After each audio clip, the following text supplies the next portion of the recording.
ఈ 8 ఏళ్లలో విద్యుత్ శాఖలో ఏం మార్పులు చేయగలిగారు అంటే ఏం చెప్తారు? తెలంగాణలో ఒకప్పుడు కరెంట్ వస్తే వార్త, ఇప్పుడు పోతే వార్త. తెలంగాణ ప్రభుత్వం అంటే ఎక్కువ రేట్లకి విద్యుత్తును కొనుగోలు చేసి ఇస్తుంది కాబట్టి అప్పుల్లో కూరుకుపోయింది అనే దానికి ఏం చెప్తారు? మీరన్నట్టు రాష్ట్ర ప్రభుత్వం తక్కువ ధరకు కొంటే ప్రజలకు కూడా తక్కువ ఛార్జీలో ఉండాలి, మరి వాళ్ళకు మాత్రం ఎందుకు ఛార్జీలు పెంచుతున్నారు? కానీ నిజాలు మనం కూడా మాట్లాడుకోవాలి. జగదీష్ రెడ్డి గారు రైతు బీమా అంటున్నారు, కానీ బతుకున్నప్పుడు చేయని న్యాయము ఆయన చనిపోయిన తర్వాత మీరు రైతు బీమాల కింద ఇస్తే ఏం లాభం? ఎక్కడో మహారాష్ట్రలో ఉన్న సర్పంచులు మన దాంట్లో కలుపుకోమని అడుగుతున్నారు అంటున్నారు. ఇక్కడ సర్పంచులు ఆత్మహత్యలు చేసుకుంటున్నారు, ఇక్కడ సర్పంచులు బిచ్చం ఎత్తుకుంటున్నారు. వీళ్ళ పరిస్థితి ఏంటి? తెలంగాణ వచ్చిన తర్వాత నీళ్ల ప్రాజెక్టులో అవినీతి, నియామకాలు లేవు, నిధులు ఓన్లీ ఒక కుటుంబానికి మాత్రమే వెళ్ళాయి అనే విమర్శ మీద ఏం చెప్తారు? నేను చెప్పేది లేదు, ఈ మాట ప్రజల ముందు అంటే చెప్తాం కొడతారు వాళ్ళు.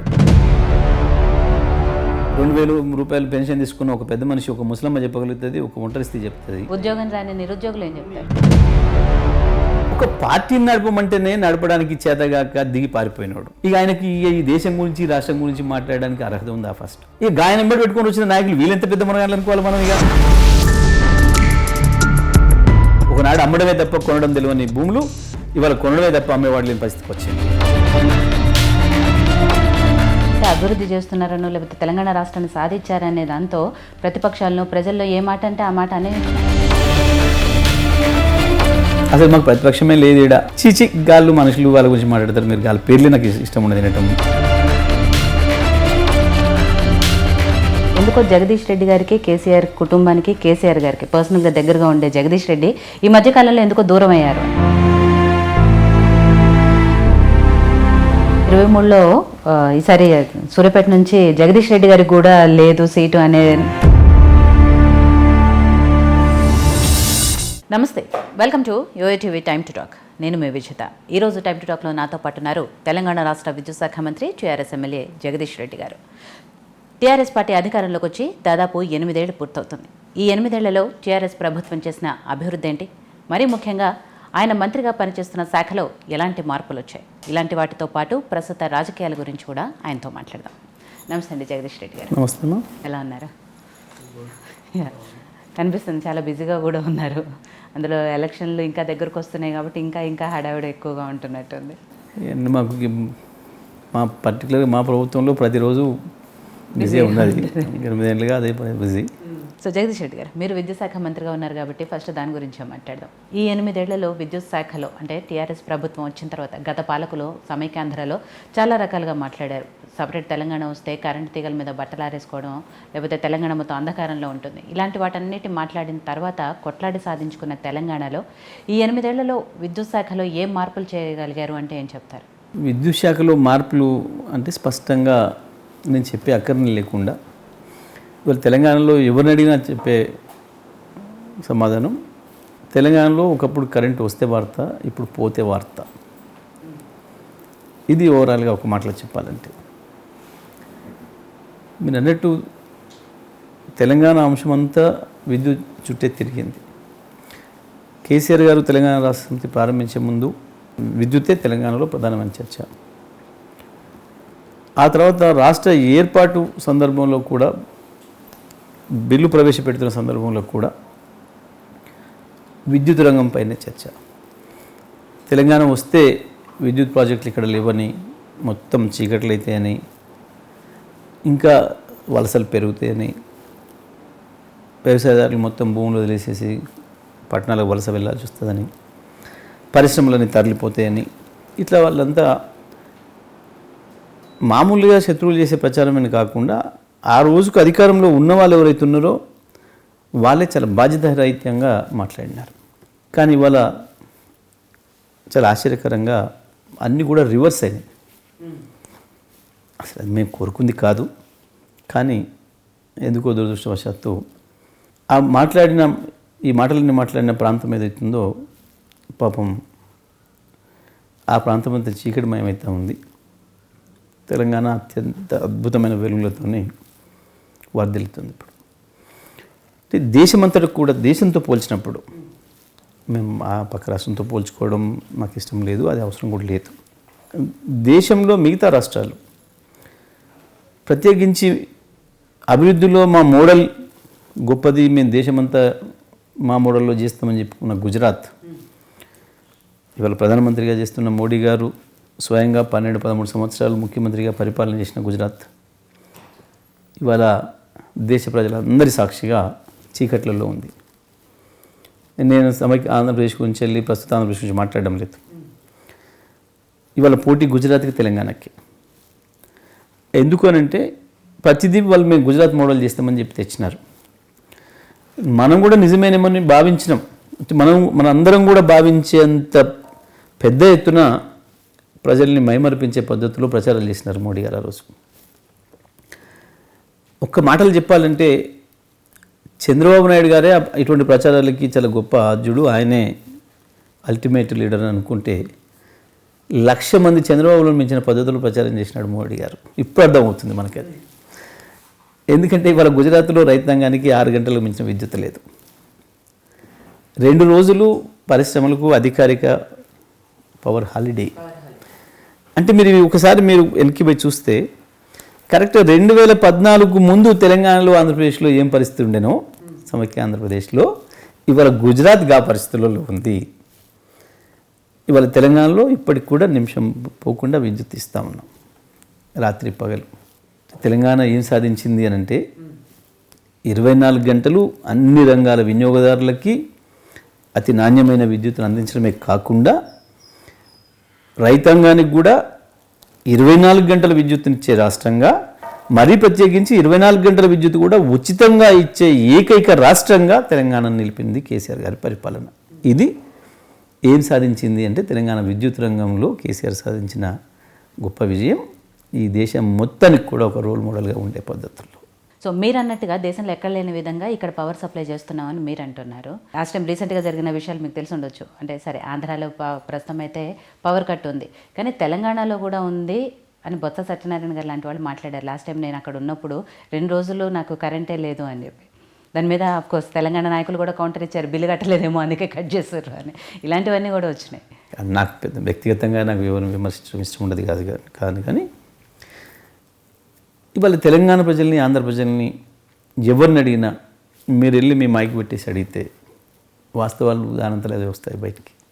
ఇప్పుడు నేను చెప్పడం, బొత్స సత్యనారాయణ గారు ఇంకోటి చెప్పడం కాదు. తెలంగాణలో ఆయన ఉండడం కాదు, మనం ఉంటున్నాం రోజు. ఆంధ్రప్రదేశ్ ప్రజలు రోజు అక్కడే ఉంటారు. బహుశా మీ యోయో టీవీకి సంబంధించిన ప్రతినిధులు కూడా అక్కడ ఉంటారు. ఒకసారి ఫోన్లో మాట్లాడుకుంటే కూడా మీకు వాస్తవాలు వస్తాయి, ఏం జరుగుతుంది అక్కడ, ఇక్కడ మీరు అనుభవిస్తున్నారో మీరు కూడా చెప్తారు. పాపం లేదు భుజాలు నడుపుకున్న పద్ధతుల్లో కేటీఆర్ గారు యథాలాపంగా పక్క రాష్ట్రాల్లో అనే విషయాన్ని పోలుస్తూ అభివృద్ధికి సంబంధించి చెప్తున్న క్రమంలో పక్క రాష్ట్రంలో అని రాగానే పాపం మీడియా మిత్రులు పట్టుకొని ఆయనని ఇరికిచ్చారు. పాపం ఆంధ్రప్రదేశ్ మంత్రులు 2-3 కూడా. సరే వాళ్ళు ఏదో భుజాలు నడుపుకునే ప్రయత్నం చేసినారు. మాకు అక్కర్లేదు, వాస్తవానికి పక్క రాష్ట్రాన్ని విమర్శించాల్సిన అవసరము మాకు లేదు. మాకు ఇక్కడ రాజకీయ ప్రయోజనం కూడా లేదు వాస్తవానికి. చాలా యథాలాపంగా అన్న మాట వాస్తవానికి. ఆయన విమర్శించాల్సిన అవసరం లేదు అన్నప్పుడు ఆయన ప్రస్తావన తీసుకురాకుండా ఉండాలి కదా. పాపం మళ్ళీగా వాళ్ళ మీడియా మిత్రులు ఇరికిచ్చారు. న్యాయంగా చెప్పాలంటే వాళ్ళు కూడా మాట్లాడాలని ఇష్టం లేకుండా. కానీ వాస్తవాలే దాచిపెడితే దాగవు. ఇప్పుడు ఇవాళ నేను గుజరాత్ గురించి మీకు ఇంత స్పష్టంగా చెప్పిన, ఇందులో అబద్ధం ఉంటే దాగుద్దా? ఒక నిమిషంలో బయటకు వచ్చేస్తుంది కదా. మేము బహిరంగంగా ఛాలెంజ్ చేసి మాట్లాడినాం, మా మంత్రులు, మా ముఖ్యమంత్రి గారితో సహా. వచ్చి గుజరాత్ మంత్రి చెప్పొచ్చు కదా, లేదు మేము ఇస్తున్నాం 24 గంటలు అని చెప్పొచ్చు కదా. చెప్పలేరు. వాస్తవాలు. మీరు చీకటిని దాచిపెట్టలేరు, వెలుగుని దాచిపెట్టలేరు. కానీ తెలంగాణలో ఎక్కడ లేవా పవర్ కట్ అనేది? లేదా అసలు నిజంగా ఎక్కడ కూడా లేదు. ఉంటే ప్రకటించాలి కదా, మేము కంపల్సరీ బాధ్యత కదా. అట్లా ప్రకటించకుండా దాచిపెట్టే అంశం అయితే ఎందుకు గుజరాత్లో ప్రకటిస్తారు, ఎందుకు మధ్యప్రదేశ్లో ప్రకటిస్తారు, ఎందుకు ఆంధ్రప్రదేశ్లో ప్రకటిస్తారు, ఎందుకు కర్ణాటకలో ప్రకటిస్తారు? అన్ని రాష్ట్రాలలో ప్రకటిస్తూ ఉన్నారు అందరూ. దాచిపెట్టే అవకాశం ఉంటే వాళ్ళే ఎక్కువ దాచిపెట్టడంలో మనగాండ్లు మాకంటే. మోడీని మించిన వాళ్ళు ఎవరున్నారు? విషయాలని లేని ఉన్నట్టు, ఉన్నది లేనట్టు చూపించగలిగిన వాళ్ళు ఈ దేశంలో. అక్కడే దాచిపెట్టలేకపోతున్నారు వాళ్ళు. అంత బహిరంగ సత్యం అది. సో కాబట్టి తెలంగాణలో ఎక్కడ కూడా ఒక నిమిషం కూడా విద్యుత్ కోత లేదు. సరే, అలా విద్యుత్ కోతలు లేని 24 గంటల కరెంటు రైతులకు కానీ లేకపోతే పరిశ్రమలకు కానీ ఇళ్ళకి కానీ ఎలా సాధ్యమైంది అనుకుంటున్నారు తెలంగాణ? అంటే ఈ ప్రశ్నను చాలామంది ఆంధ్రప్రదేశ్ మిత్రులు కూడా అడిగేవాళ్ళు. ప్రత్యేకించి మేము రాష్ట్రాల విద్యుత్ మంత్రుల కాన్ఫరెన్స్లు జరిగినప్పుడు ఆంధ్రప్రదేశ్ మంత్రి అడిగేవాడు నన్ను, అన్న ఎట్లా జరిగింది, ఎట్లా తీస్తున్నారన్న, ఇదేం మిరాకిల్ అని చెప్పి. నేను ఒకటే మాట చెప్పేవాడిని, మనసు ఉంటే మార్గం ఉంటుంది. మా తెలంగాణలో ఒక సామెత ఉంటుంది, వడ్డించేవాడు మనవాడైతే ఏ మూల కూర్చున్నా తెచ్చి పెడతాడు మూలుగా బొక్క అని చెప్పి. అంత మించి ఏముంటుంది ఇంట్లో అని నేను అన్నప్పుడు ఆయన అట్లా కాదన్న, ఏందో చెప్పు, నిజం చెప్పన్న, ఏం మంత్రం వేసిండు కేసీఆర్ గారు అని. అంటే మంత్రాలతో వస్తుందా? మంత్రాలతో వచ్చేది అయితే మీకు మించిన మంత్రగానులు ఎవరు ఉంటారు? మీ మంత్రాలతోనే కదా 60 ఏళ్ళు మా తెలంగాణ ప్రజల్ని మోసం చేసింది. మంత్రాలతోనే కాదు, ఇవ్వాలని ఉంటే, ప్రజలు మన వాళ్ళని పరిపాలకుడు భావిస్తే, ప్రజల్ని ప్రేమించే నాయకుడు ఉంటే సాధ్యమవుతుంది అని చెప్పి నిరూపించగలిగింది ఇవాళ కేసీఆర్ పరిపాలన. వనరులు అందుబాటులో ఉన్నాయి, కావలసిన వసతులు ఉన్నాయి, ఇవ్వాలన్న మనసు ఉండాలి అనేది స్పష్టంగా ఇప్పుడు మేము నిరూపించినాం. ఎందుకంటే వచ్చిన నెల కాకముందే మొదటి 6 నెలల్లోనే ఒక్క వ్యవసాయ రంగాన్ని తప్ప మిగతా అన్ని రంగాల వినియోగదారులకు కూడా 24 గంటల విద్యుత్తునిచ్చినాం. మేము జూన్లో అధికారం తీసుకుంటే కేసీఆర్ గారు విద్యుత్ శాఖ కూడా భారత్ దగ్గరే ఉండే, నవంబర్ నాటికే మొత్తం అన్ని రంగాల వినియోగదారులకు 24 గంటల విద్యుత్తును అందించినారు. మరి అప్పటి వరకు ఏది మారలేదు కదా. అదే ఉద్యోగస్తులు, అవే సిస్టమ్స్, అవే లైన్స్, ఎవ్రీథింగ్ అవే, ప్రతిదీ అదే. కొత్తగా మేము ఒక లైన్ వేసింది లేదు, 6 నెలల్లో కొత్త ట్రాన్స్ఫార్మర్ పెట్టలే, సబ్ స్టేషన్ పెట్టలే, జనరేటింగ్ స్టేషన్ స్టార్ట్ చేయలే. అదే ఉద్యోగస్తులు, అదే సిస్టమ్స్ని ఉపయోగించుకొని 24 గంటల విద్యుత్తును కేసీఆర్ ఎట్లా ఇవ్వగలిగిండు? మారిందేంటి ఇక్కడ? ఒక్క సమైక్యాంధ్ర పాలకులు పోయి కేసీఆర్ వచ్చారు ముఖ్యమంత్రిగా, ఒక్కటే కదా మార్పు. మిగతా అంతా అదే ఉద్యోగస్తులు అదే ఉన్నారు కదా మొత్తం. అంటే ఏలేవాడొక్కడు అనుకుంటే సాధ్యమవుతుంది అనేది నిరూపించినాం. అంటే ఇంతకాలం కూడా ఇవ్వగలిగిన అవకాశం ఉండి కూడా మీరు ఇవ్వలేకపోయినారు అంటే రెండు విషయాలు. అయితేనేమో మీ పరిపాలన వైఫల్యం, రెండవది మీకు ఇష్టం లేకపోవడం. ఇది స్పష్టంగా కనబడుతున్న విషయం. ఇంత మించి ఏం లేదురా బాబు అని చెప్పేది నేను. అట్లా కేసీఆర్ గారికి ఒక విజన్ ఉంది బాగా, ప్రత్యేకించి విద్యుత్ రంగం పైన వారికి పూర్తి పట్టుంది. ఎందుకంటే వాళ్ళు చాలా సందర్భాలు చెప్తారు మాకు. 85లో వారు ఎమ్మెల్యే కాగానే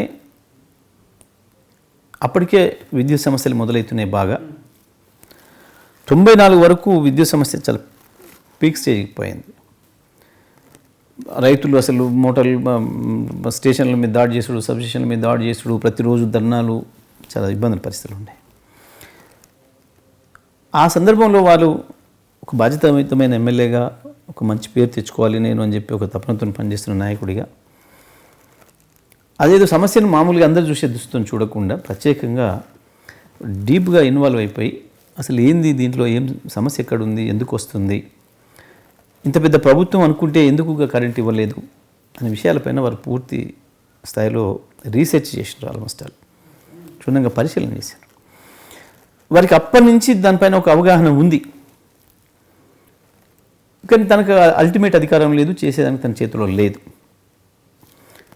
వాళ్ళు ఉండే లిమిటేషన్స్ ఉన్నాయి కాబట్టి ఆ రోజు చేయలేకపోయాను. కానీ అధికారంలో రాగానే మొట్టమొదటిగా మీరు బాగా గమనిస్తే వారు ముఖ్యమంత్రిగా ప్రమాణ స్వీకారం చేయగానే నెక్స్ట్ మినిట్ ప్రమాణ స్వీకారం చేయించింది చీఫ్ సెక్రటరీతో. ఆ చీఫ్ సెక్రటరీతో మొట్టమొదటి ఆర్డర్ ఇప్పించింది మా జెన్కో ట్రాన్స్కో సిఎండికి. విద్యుత్ రంగం పైన వారు ఎంత అలర్ట్గా ఉన్నారు అని చెప్పడానికి ద వెరీ నెక్స్ట్ మినిట్ వారు సీఎం గారికి కాగానే ఆర్డర్ ఇచ్చింది మా జెన్కో ట్రాన్స్కో సిఎండికి. ఆ రకంగా పని మొదలుపెట్టిండ్రు కాబట్టి కేవలం 6 నెలల్లోనే అంత అద్భుతమైన విజయాన్ని సాధించిండ్రు. ఆ తర్వాత సంవత్సర కాలంలో వ్యవసాయ రంగాన్ని కూడా 9 గంటల విద్యుత్ చేసిండ్రు. 3 ఏళ్లలోనే 24 గంటల విద్యుత్తును ఇచ్చే రాష్ట్రంగా తెలంగాణ తయారు చేసిండ్రు. ఇది దీని వెనకాల ఉన్న విషయం. చిదంబర రహస్యం. మీరు అన్నట్టు మనసుంటే మార్గం ఉంటుంది అంటే మనసుంటే సరిపోదు, ఇక్కడ విద్యుత్ ఉండాలి ఫస్ట్. కాబట్టి తెలంగాణ ప్రభుత్వం అంటే ఎక్కువ రేట్లకి విద్యుత్తును కొనుగోలు చేసి ఇస్తుంది కాబట్టి అప్పుల్లో కూరుకుపోయింది అనే దానికి ఏం చెప్తారు? పాపం ఇది తెలియక అమాయకంగా చేసే ఆరోపణ నేను అనుకోవడం లేదు. కొంతమంది తెలిసి కావాలని చెప్పి చేసిన తప్పుడు ప్రచారం. ఎందుకంటే మిగతా రాష్ట్రాలతో పోల్చినప్పుడు మనయే అతి తక్కువ ధరలో ఉన్నాయి విద్యుత్ ఒప్పందాలు. మీరు ఎప్పుడు కూడా విద్యుత్ రేట్లు పెరుగుతూ ఉంటాయి, తగ్గుతూ ఉంటాయి. ఈ ఆరోపణ చేసే వాళ్ళు ఎవరైనా సరే ఒక్కసారి ఏదైనా కంపారిటివ్ స్టడీ చేయించి, ఇగో ఈ సమయంలో ఈ రాష్ట్రం ఇంత తక్కువ ధరకు కొంటే ఇదే సమయంలో తెలంగాణ విద్యుత్ సంస్థ ఎక్కువ ధరకు కొన్న నేను ఒక్కటి చూపించినా నేను దేనికని సిద్ధం. ఆ సమయంలో ఆ పక్క రాష్ట్రం ఏదైతే ఒప్పందం చేసుకుందో దానికంటే తక్కువ ధరకి మనం విద్యుత్ ఒప్పందం చేసుకున్నాం.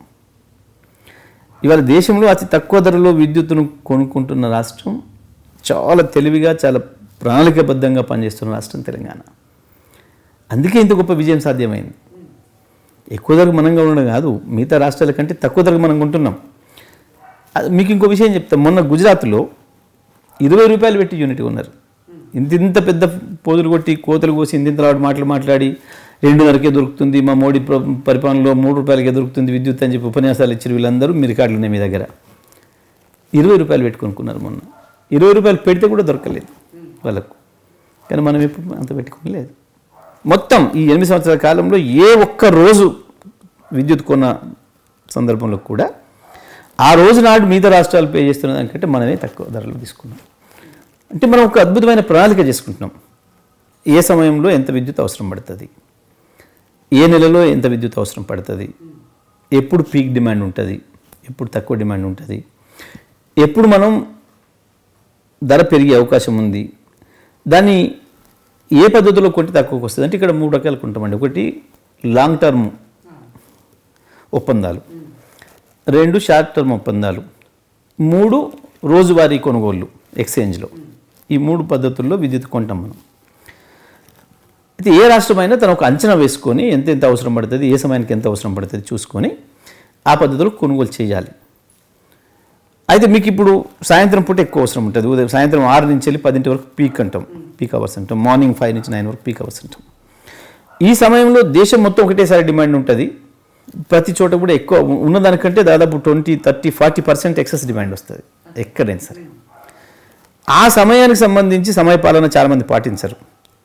కానీ మా సిఎండీలు మొత్తం కూడా పూర్తిగా 50 సంవత్సరాలుగా విద్యుత్ సంస్థలో పనిచేసి వచ్చిన వాళ్ళు కాబట్టి వాళ్ళ అనుభవంతో ఈ సమయానికి కావాల్సిన విద్యుత్తును ముందే అడ్వాన్స్ బుక్ చేసి పెడతారు. దానివల్ల మనకు తక్కువ ధరలో దొరుకుతూ ఉంది. అంటే దానికి ఒక తెలివిగా ఒక ప్రణాళిక ప్రకారం చేసుకుంటే తక్కువ ధరలకు దొరుకుతుంది.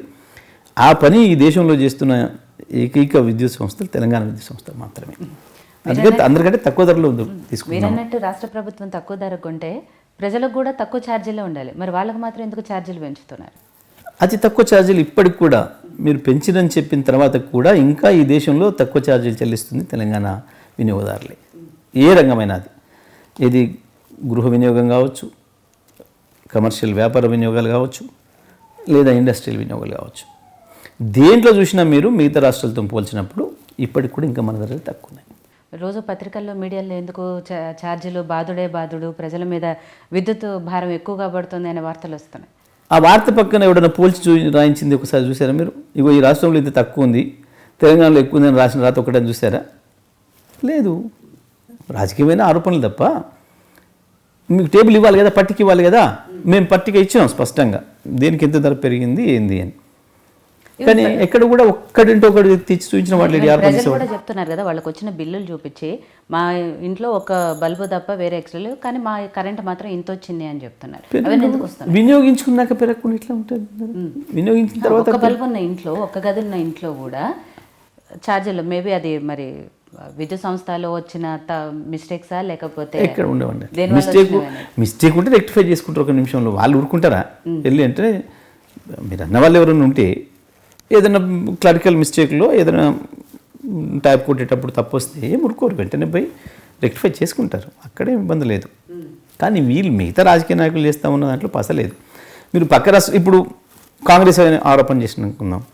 ఆయన అధికారంలో ఉన్న రాష్ట్రంలో ఏ రంగానికి ఎంత ఉంది, ఇక్కడ ఎంత ఉంది పోల్చి ఇవ్వనండి. గుజరాత్లో ఎంత ఉంది, ఇక్కడ ఉంది. మధ్యప్రదేశ్లో ఎంత ఉంది, ఇక్కడ ఎంత ఉంది. ఉత్తరప్రదేశ్లో ఎంత ఉంది, ఇక్కడ ఎంత ఉంది. ఏ వినియోగదారుడికి ఎంత ఉంది ఇవ్వనండి. ఇచ్చి చెప్పమనండి ప్రజలకి, తెలిసిపోతుంది కదా. అది చెప్పరు, గాలి మాటలు తప్ప అవి చూపించే దమ్ము లేదు ఎవడికి. సో ఇందాక మీరు ప్రెస్ మీట్లో మాట్లాడుతూ అంటే విద్యుత్ సంస్థలో కొన్ని మార్పులు చేర్పులు జరుగుతున్నాయి. అందులో భాగంగా లైన్మెన్, ఇంతకుముందు లైన్మెన్ ఉండేది, ఇప్పుడు ఉమెన్స్కి కూడా అందులో స్థానం కల్పిస్తున్నామని. ఎందుకు ఆ మార్పు ఎందుకు చేయాల్సి వచ్చింది? తప్పకుండా మహిళలు అన్ని రంగాల్లో రాణిస్తున్న విషయం మనకు తెలుసు. గతంలో ఇప్పుడు 60-70 సంవత్సరాల క్రితం ఆంధ్రప్రదేశ్ విద్యుత్ సంస్థలు ఏర్పడిన నాడు ఆ రోజుల్లో ఉండే ఆ ఆలోచనలను బట్టి తీసుకున్న నిర్ణయం ప్రకారం ఎందుకో మహిళల్ని తీసుకోలేదు. సరే, అప్పటికి దేశంలో పురుషులకే చక్కగా చదువు లేవు, మహిళలకు అసలే లేదు ఈ దేశంలో చదువుకునే అవకాశం. టెక్నాలజీలోకి కొంత తక్కువగానే ఉండే మహిళల ప్రవేశం. ఇప్పుడు రాను రాను అభివృద్ధిలో ముందుకు పోతూ ఉన్నాం. మార్పు వచ్చింది సమాజంలో.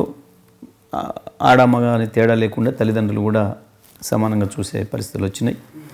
అందరినీ కూడా సమానంగా చదివిపిస్తున్నారు. ప్రతి రంగంలో కూడా పోటీపడి మహిళలు వస్తూ ఉన్నారు. మరి ఇటువంటి సందర్భంలో కూడా ఇంకా ఆ పాతకాలం పద్ధతుల్లో ఉండడం కరెక్ట్ కాదు. తప్పకుండా అందరికి కూడా సమాన అవకాశాలు ఇవ్వాలి అని చెప్పి ఉద్దేశంతో మేము ఆ నిర్ణయం తీసుకొని అక్కడ కూడా మహిళలకు అవకాశం ఇవ్వాలి. యాక్చువల్లీ ఏంటంటే అప్పుడు ఆ కాలంలో ఎందుకో ఈ లైన్మెన్ అనే పదవి పోస్ట్ ఏదైతే ఉందో ఆ వృత్తి ఉద్యోగము పోల్స్ ఎక్కడం అనేది. అయితే పోల్స్ ఎక్కడానికి కూడా ఆ కాలంలో టెక్నాలజీ ఏం లేదు, చేతుల ద్వారానే పోల్స్ ఎక్కాలి. సో ఇది ఎందుకో ఆ కాలంలో మహిళలు చేయలేరు అనే భావన ఎందుకో వాళ్ళు ప్రత్యేకించి ఆ పోస్ట్కి ఎదురుగానే పురుషులకు మాత్రమే కూడా పెడుతుండ్రి. అయితే ఈసారి మేము ఆ పురుషులకు మాత్రమే తీసేసినాం. మేము మొన్న ట్రాన్స్కోలో నోటిఫికేషన్ ఇచ్చినప్పుడు మేము అది తీస్తే 236 మంది అమ్మాయిలు సెలెక్ట్ అయ్యారు. బ్రహ్మాండంగా చేస్తున్నారు. ఇప్పుడు ఎస్పీడీసీఎల్లో ఆ నోటిఫికేషన్లో వీళ్ళు గతంలో ఇచ్చినప్పుడు పొరపాటులో పురుషులకు మాత్రమే అనే పదాన్ని యాడ్ చేయడం వల్ల ఆగితే దాంట్లో కొంతమంది మహిళలు కోర్టుకు పోయి ఆర్డర్ తెచ్చుకున్నారు ప్రత్యేకించి కోర్టు ద్వారా. మేము కూడా మాకు కూడా అవకాశం ఇవ్వాలి, మేము ఎగ్జామ్లో పార్టిసిపేట్ చేస్తామని. దాంట్లో 32 మంది పార్టిసిపేట్ చేస్తే ఒక అమ్మాయి సెలెక్ట్ అయింది కాంపిటీషన్లో. ఆ అమ్మాయికి ఈరోజు పోస్టింగ్ ఇచ్చినాం. సో ఇదే సందర్భంలో ఈసారి ఇంకొక 1000 పోస్టులు రేపు ఇవ్వబోతున్నాం. ఆ 1000 పోస్టులను టోటల్గా ఓపెన్ పెట్టినాం, ఓపెన్ టు ఆల్. అంటే ఓపెన్ టు ఆల్ అంటే రిజర్వేషన్ కేటగిరీలు కాదు, దాంట్లో రిజర్వేషన్స్ ఉంటాయి. కానీ మహిళలు పురుషుల్లోనే తేడా లేకుండా అందరికీ సమానంగా పెట్టినాం. ఎవరైనా అప్లై చేసుకోవచ్చు, ఎవరు కాంపిటీషన్లో వస్తే అర్హతలు ఉన్న వాళ్ళకి అందరికీ ఇస్తామని చెప్పి ప్రత్యేకించి మారుతున్న పరిస్థితులకు అనుకూలంగా మనం కూడా చట్టాలు అన్నీ కూడా మార్చాలి, పని అవకాశం కూడా ఇవ్వాలి కాబట్టి ఇచ్చినాం. ఎందుకంటే మేము ఇప్పుడు ఈ గత 3-4 నెలలుగా చూస్తూ ఉన్నాం. మేము ట్రాన్స్కోలో బ్రహ్మాండంగా అబ్బాయిలతో పోటీపడి మగవాళ్ళతో పోటీపడి బ్రహ్మాండంగా చేస్తూ ఉన్నారు. కాబట్టి అంతటి కూడా ఇవ్వచ్చు అని చెప్పి నిర్ణయం తీసుకోవడం జరిగింది. ఓకే. సో ఈ విద్యుత్కు సంబంధించి లాస్ట్ ఇయర్ సెంట్రల్ గవర్నమెంట్ ఒక ముసాయిదా బిల్లు తీసుకొచ్చింది. దాని మీద టీఆర్ఎస్ నాయకులు చాలా వ్యతిరేకంగా మాట్లాడారు. ఒక ప్రభుత్వం ఒక బిల్లు తీసుకొస్తుందంటే డెఫినెట్గా ప్రజల గురించి ఆలోచించే తీసుకొస్తుంది. పూర్తిగా దానివల్ల నష్టమే ఉందని చెప్పి మాట్లాడారు. ఎక్కడ లాభం లేదా అసలు ఆ బిల్లు వల్ల? అయితే వాస్తవానికి మీరు అన్నట్టు చాలా సందర్భాల్లో ప్రభుత్వాలు ప్రజల కొరికే తేవాలి చట్టాలు. కానీ దురదృష్టవశాత్తు గత కొంతకాలంగా కేంద్ర ప్రభుత్వంలో తెస్తున్న చట్టాలు కేవలం కొద్దిమంది పెట్టుబడిదారుల కొరకు తెస్తూ ఉన్నారు. బయట చాలామంది మాట్లాడుకునే వాళ్ళు, ఢిల్లీ లెవెల్లో మాట్లాడే వాళ్ళు చూసేదైతే విద్యుత్తు సంస్కరణల పేరు మీద ఇచ్చిన చట్టాలు కానీ వ్యవసాయ సంస్కరణల పేరు మీద ఇచ్చిన చట్టాలు కానీ రెండు కూడా ఒక కార్పొరేట్ ఆఫీసులో తయారు చేయబడి వాళ్ళకు అనుకూలంగా ఆ కార్పొరేట్ సంస్థల్ని పెంచడం కొరకు మాత్రమే తయారు చేయబడ్డ చట్టాలు అని చెప్పి చర్చలు జరుగుతూ ఉన్నాయి. వాస్తవానికి దాంట్లో చూస్తే కూడా పూర్తిగా ప్రైవేటీకరణకు కావలసిన పద్ధతుల్లో, ప్రజల నుండి ముక్కు వెండి ఛార్జీలు వసూలు చేయడానికి కావాల్సిన పద్ధతుల్లో, సబ్సిడీలను లేకుండా చేయాల్సిన పద్ధతుల్లో చట్టాలు తీసుకొచ్చారు. ఇవి ఏది ప్రజలకు ఉపయోగపడేది కాదు. ఇందులో ఏది ప్రజలకు ఉపయోగపడుతుంది? సంస్కరణలు అనేవి ప్రైవేటీకరణ కొరకు చేయబడుతున్నాయి, ప్రజల కొరకు చేయబడతలేవు. ఇప్పుడు మీరు అన్నట్టు ఇంతకుముందు మీరు ఎందుకు మహిళలకు అవకాశం ఇచ్చిండ్రు అంటే ఆ సంస్కరణ సమాజంలో ఉండే ఒక లింగ వివక్షను పోగొట్టడానికి ఉపయోగపడే పద్ధతులు తెచ్చినాం మేము. అది సమాజానికి ప్రోగ్రెసివ్ స్టెప్, అది ప్రగతిశీలకమైన సంస్కరణ. కానీ ఇది నెగిటివ్ సైడ్, ప్రజా వ్యతిరేకమైన చర్య. ఇది ప్రజలకు వ్యతిరేకంగా కొద్దిమంది పెట్టుబడిదారులకు ఉపయోగపడే పద్ధతుల్లో తీసుకొచ్చిన చట్టాలు అవి స్పష్టంగా కనబడుతుంది. సో ముసాయిదా బిల్లుని ఎలా వ్యతిరేకించారో మోటార్లకి మీటర్ల దాన్ని కూడా అలాగే వ్యతిరేకించారు. పక్క రాష్ట్రం ఆంధ్ర రాష్ట్రము దాన్ని స్వాగతిస్తుంది, రైతులకు మీటర్లు పెడుతుంది. కానీ తెలంగాణ ప్రభుత్వానికి ఎందుకు అభ్యంతరం వస్తుంది ఇక్కడ? వాస్తవానికి అక్కడ ఆంధ్రప్రదేశ్ ప్రభుత్వం కూడా వాళ్ళు తొందరపడి కేంద్ర ప్రభుత్వం యొక్క ఒత్తిడి లేదా దాన్ని నడుపుతున్న వాళ్ళ ఒత్తిడి వల్ల లొంగిపోయి పైలట్ ప్రాజెక్ట్ కింద ఒక శ్రీకాకుళం జిల్లాని ఇచ్చినారు. కానీ అక్కడ ఫలితాలు నెగిటివ్గానే వస్తూ ఉన్నాయి. అక్కడ ప్రజల్లో నిరసన వ్యక్తం అవుతూ ఉంది. బహుశా నాకు తెలిసి వాళ్ళు కూడా వెనక్కి పోయే అవకాశమే ఉంది. ఎందుకంటే రైతాంగం ఇవాళ ఉన్న పరిస్థితులలో విద్యుత్ బిల్లులు చెల్లించి వ్యవసాయం చేయడం అనేది సాధ్యం కాని విషయం. అంటే రైతు తను పెడుతున్న ఖర్చుకు సరిపోయే పద్ధతుల్లో దిగుబడి వస్తలేదు, ఆదాయం వస్తలేదు అనేది ఇప్పటికి కూడా మన ముందున్న వాస్తవం, అనుభవం కూడా. ఇటువంటి పరిస్థితులలో విద్యుత్ ఛార్జీలను కూడా చెల్లించాలి నెల నెల అంటే రైతు నెత్తిన పిడుగుపడడం తప్ప ఇంకోటి కాదు. ప్రభుత్వాలు సబ్సిడీ ద్వారా ఇచ్చే విద్యుత్ ద్వారానే కొంత రైతాంగం ఉపశమనం పొందుతూ ఉంది. కానీ మరి ఆ అవకాశాన్ని కూడా రైతాంగానికి లేకుండా చేయడం అనేది అది దుర్మార్గమైన చర్య.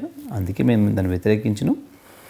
ఆంధ్రప్రదేశ్ వాళ్ళు వాళ్ళకుండే రాజకీయ ఒత్తిడులు కావచ్చు, వాళ్ళకుండే ఇతర అవసరాలతో లొంగి ఏదో పైలట్ ప్రాజెక్ట్ తీసుకున్నారు. కానీ అది కూడా వెనక్కిపోతుందని నేను భావిస్తాను. ఓకే.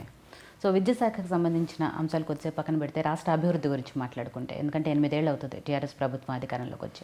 ఓవరాల్గా ఇప్పటివరకు అభివృద్ధి చేశాము అంటే ఓన్లీ సంక్షేమ పథకాలు మాత్రమే కనిపిస్తున్నాయి, దీన్ని మొత్తం పూర్తిగా అప్పుల రాష్ట్రంగా మార్చారు అనే దానికి ఏం చెప్తారు? సింపుల్గా ఒకటి మాట, ఈ 8 ఏళ్లలో దేశంలో జీడిపి తగ్గింది, ఒక్క తెలంగాణ జిఎస్డిపి పెరిగింది. దేశం యొక్క తలసరి ఆదాయం తగ్గింది ప్రజలది, ఒక తెలంగాణ రాష్ట్రంలో తలసరి ఆదాయం పెరిగింది. ఇదే ఉదాహరణ. ఇంకా దీన్ని మించిన సాక్ష్యాలు ఏది అక్కర్లేదు. ఇది నేను చెప్పుకునేది కాదు. ఈ దేశ ఆర్థిక నిపుణులందరూ కలిసి ఇచ్చిన నివేదికలు. మొత్తం భారతదేశంలో మిగతా 8 రాష్ట్రాలతో పోల్చుకుంటే తెలంగాణలో తలసరి ఆదాయం పెరిగింది, భారతదేశం యొక్క తలసరి ఆదాయం తగ్గింది మిగతా మొత్తం రాష్ట్రాలలో. సంక్షేమ కార్యక్రమాలే కాదు, సంక్షేమ కార్యక్రమాలతో పాటు అత్యంత అద్భుతమైన దీర్ఘకాలికమైన అభివృద్ధి కార్యక్రమాలు, సంపద సృష్టించే కార్యక్రమాలు చేస్తున్న ఏకైక రాష్ట్రం తెలంగాణ అని చెప్పి స్వయంగా నీతి ఆయోగే సర్టిఫికెట్లు ఇచ్చింది మనకు, కేంద్ర ప్రభుత్వ సంస్థ. ఇవాళ మిషన్ కాకతీయ ఒక అద్భుతమైన పథకం, మిషన్ భగీరథ ఒక అద్భుతమైన పథకం, 24 గంటల విద్యుత్ అందుబాటులోకి తేవడం ఒక బ్రహ్మాండమైన అభివృద్ధి చర్య. ప్రాజెక్టులు ఒక దీర్ఘకాలికమైన అభివృద్ధికి బాటలు వేసేది. పూర్తి ప్రొడక్టివిటీ, అన్నిటికి మించి మా ఇండస్ట్రియల్ పాలసీ టీఎస్ ఐపాస్ ఒక అద్భుతమైన ప్రోగ్రెసివ్ స్టెప్. ఇవాళ దాంతో దాదాపు 40,000 పరిశ్రమలకి అనుమతులు ఇచ్చినాం. దాదాపుగా 15 నుంచి 18 లక్షల మంది యువతకు ఉపాధి అవకాశాలు దొరికినాయి. ఇన్ని లక్షల మందికి పని కల్పించడం అంటే అది ఉత్పత్తిని చేయడం, ఉత్పత్తిని పెంచడం, ఉత్పాదక రంగాన్ని అభివృద్ధి చేయడం. 1 కోటి ఎకరాలకు పైగా నీళ్ళు ఇచ్చినాం. తెలంగాణ రాష్ట్రం వచ్చే నాటికి 50 లక్షల మెట్రిక్ టన్నులు ఉన్న ధాన్యం ఉత్పత్తి ఇవాళ 3 కోట్ల టన్నులకు దాటింది. వరుసగా 30 సంవత్సరాలుగా 2 కోట్ల టన్నులతోనే నెంబర్ 1 స్థానంలో ఉన్న పంజాబ్ను దాటి 3 కోట్ల మెట్రిక్ టన్నులు ఉత్పత్తి చేసి దేశంలో నెంబర్ 1 రాష్ట్రమైంది తెలంగాణ. ఇవన్నీ కళ్ళ ముందు కనబడుతున్న విషయాలు. అభివృద్ధిలో ముందుకు పోయింది, దీర్ఘకాలికమైన అభివృద్ధిలో ముందుకు పోయింది, శాశ్వతమైన అభివృద్ధి పథకాలను తీసుకొచ్చింది. అన్నిటికీ మించి ప్రజల తలసరి ఆదాయాన్ని పెంచింది, ₹1,00,000 పైగా పెంచింది ఒక తెలంగాణ రాష్ట్రం. ఇంత స్పష్టంగా కనబడుతుంది. 4 లక్షల కోట్ల అప్పు, 40 లక్షల కోట్ల అప్పు సమస్యనే కాదు. తెచ్చిన అప్పును మీరు దేని వినియోగించరు అనేది సమస్య. ఇవాళ ఈ నవీన యుగంలో అప్పు రావడమే గొప్ప, అప్పు ఇవ్వడమే గొప్ప. తెచ్చిన అప్పును మీరు దేని వినియోగించినారు అని చెప్పి చూస్తారు ఎవరైనా. తెచ్చిన అప్పును మిషన్ కాకతీయకు వాడినాం. తెచ్చిన అప్పును బ్రహ్మాండంగా కాళేశ్వరం ప్రాజెక్టుతో సహా పెండింగ్లో ఉన్న మొత్తం ప్రాజెక్టులు పూర్తి చేయడానికి వాడినాం. తెచ్చిన అప్పును కాలువలు తీయడానికి వాడినాం. తెచ్చిన అప్పును ఇంటింటికి మంచినీళ్ళు ఇవ్వడానికి వాడినాం. తెచ్చిన అప్పును అద్భుతమైన రోడ్లు వేయడానికి వాడినాం, తెచ్చిన అప్పును విద్యుత్ రంగానికి వాడినాం. ఈ రకంగా ఉత్పాదక రంగం మీద అప్పు తీసుకొచ్చి పెట్టడం అనేది అది ప్రోగ్రెసివ్ స్టెప్ ఇవ్వాలి ప్రపంచవ్యాప్తంగా కూడా. తెచ్చిన అప్పును తినడానికి వాడడం అనేది నెగిటివ్. మిగతా రాష్ట్రాలన్నీ ఆ పనిలో ఉన్నాయి, ఒక్క తెలంగాణ మాత్రం ఈ పనిలో ఉంది, ముందు తీసుకుపోయే పనిలో ఉంది. ఇది తేడా. అందుకే మన తలసరి ఆదాయం పెరిగింది.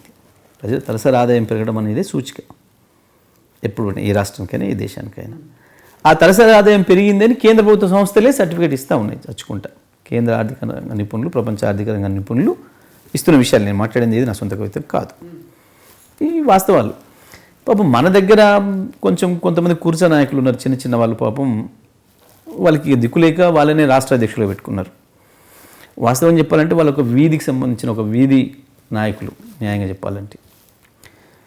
పాపం వాళ్ళకి తెలియదు ఈ విషయాలు, వాస్తవాలు ఎందుకు తెలియదు, అసలు ఇవి అర్థం కూడా కాదు వాళ్ళకి చెప్తే పాపం.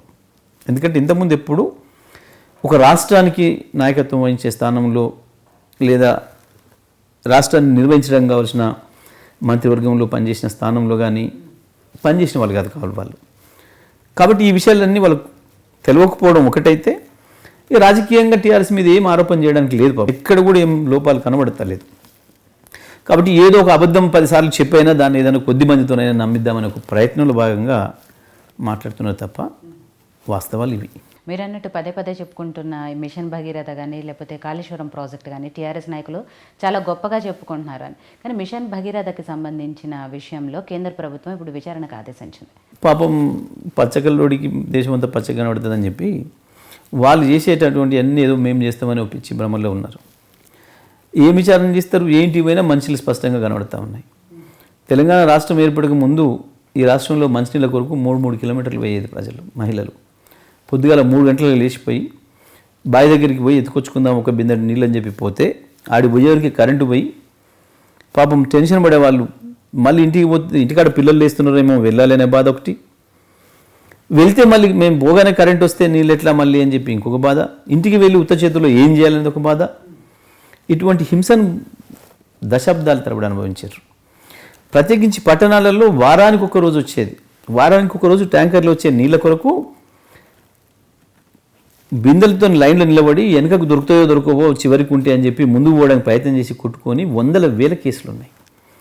తెలంగాణ రాకముందు ప్రతి నిత్యం ఎండాకాలం ఇది ప్రతి పట్టణం పరిధిలో మనకు కనబడేది. ప్రతిరోజు పోలీస్ స్టేషన్లో ఎండాకాలం వస్తే 100, 200, 300 మంది మహిళలు ఉండేవాళ్ళు. ఈ కొట్లాటలు వాటికి సంబంధించిన పరిష్కారం ఇది పరిస్థితి మాత్రం మారలేదు అని కదా వాళ్ళు చెప్తున్నది. ఒకసారి ఏదైనా ఊర్లోకి వెళ్ళి చూస్తే తెలుస్తుంది కదా. ఎక్కడ గతంలో ఏ నాయకుడు వెళ్ళినా ఎండాకాలం బిందెలతోని ప్రదర్శనలు చేయని రోజుందా? ఇప్పుడు ఆయన కనపడుతుంది. ఒకటి మీ టీవీలో రిపోర్ట్ కావాలి కదా, ఉంటే వెంటనే ఊరుకోరు కదా. మీరు ప్రజల్లోకి వెళ్తే కదా, టీఆర్ఎస్ నాయకులు అసలు ప్రజల్లోకి వెళ్ళట్లేదు, వెళ్తే ఆ నిరసన సగాన్ని తగులుతుంది. ఎంత అమాయకపు మాట అంటే ఇది. అసలు నేను మీకు దొరుకుతున్నాను, ఎన్ని రోజులైంది మీరు ప్రయత్నం చేయబట్టి, ఎక్కడున్నాను నేను, మీకు ఏం సమాధానం చెప్పినాం మేము? సూర్యాపేటలో ఉన్నాడు, హైదరాబాద్ రావట్లేదనే కదా. ఒక మంత్రిగా నేనే సూర్యాపేటలో ఉన్న వారం రోజుల నుంచి రావట్లేదు, మీకు దొరకడం లేదంటే అసలు మా ఎమ్మెల్యే ఎవరిని ఊరి నుంచి కలుగుతారా? ఇంకొకటి, మీరు ఏ రోజు మీరు ప్రోగ్రాంలు చూసుకున్నా మీ టీవీనే చూద్దాం, మిగతాయి కాదు. ఏ రోజు చూసినా మీరు మా ఎమ్మెల్యేదో మంత్రిదో ఒకటి ఇస్తున్నారు. ఎక్కడ ఇస్తున్నారు? ఆఫీసులో కూర్చొని మాట్లాడింది కాదు కదా, ప్రెస్ మీట్ కాదు కదా, ఊళ్ళలో పనిచేసేది కదా. అసలు తెలంగాణలో ఒక ఎమ్మెల్యే ఒక మంత్రి అనడన్నా అసలు ఆఫీసులో మేము ఆఫీస్కి వస్తే కదా మొదలు, మేము ఉండేదే ఊళ్ళల్లో. వాళ్ళు ఏదో పాపం ఇక్కడ హైదరాబాద్లో మైకుల ముందు మా కూర్చొని మాట్లాడుకునే వాళ్ళు తప్ప మేము ఎప్పుడు ప్రజల్లోనే ఉండేది, ప్రజలకు తెలుసు, మాకు తెలుసు.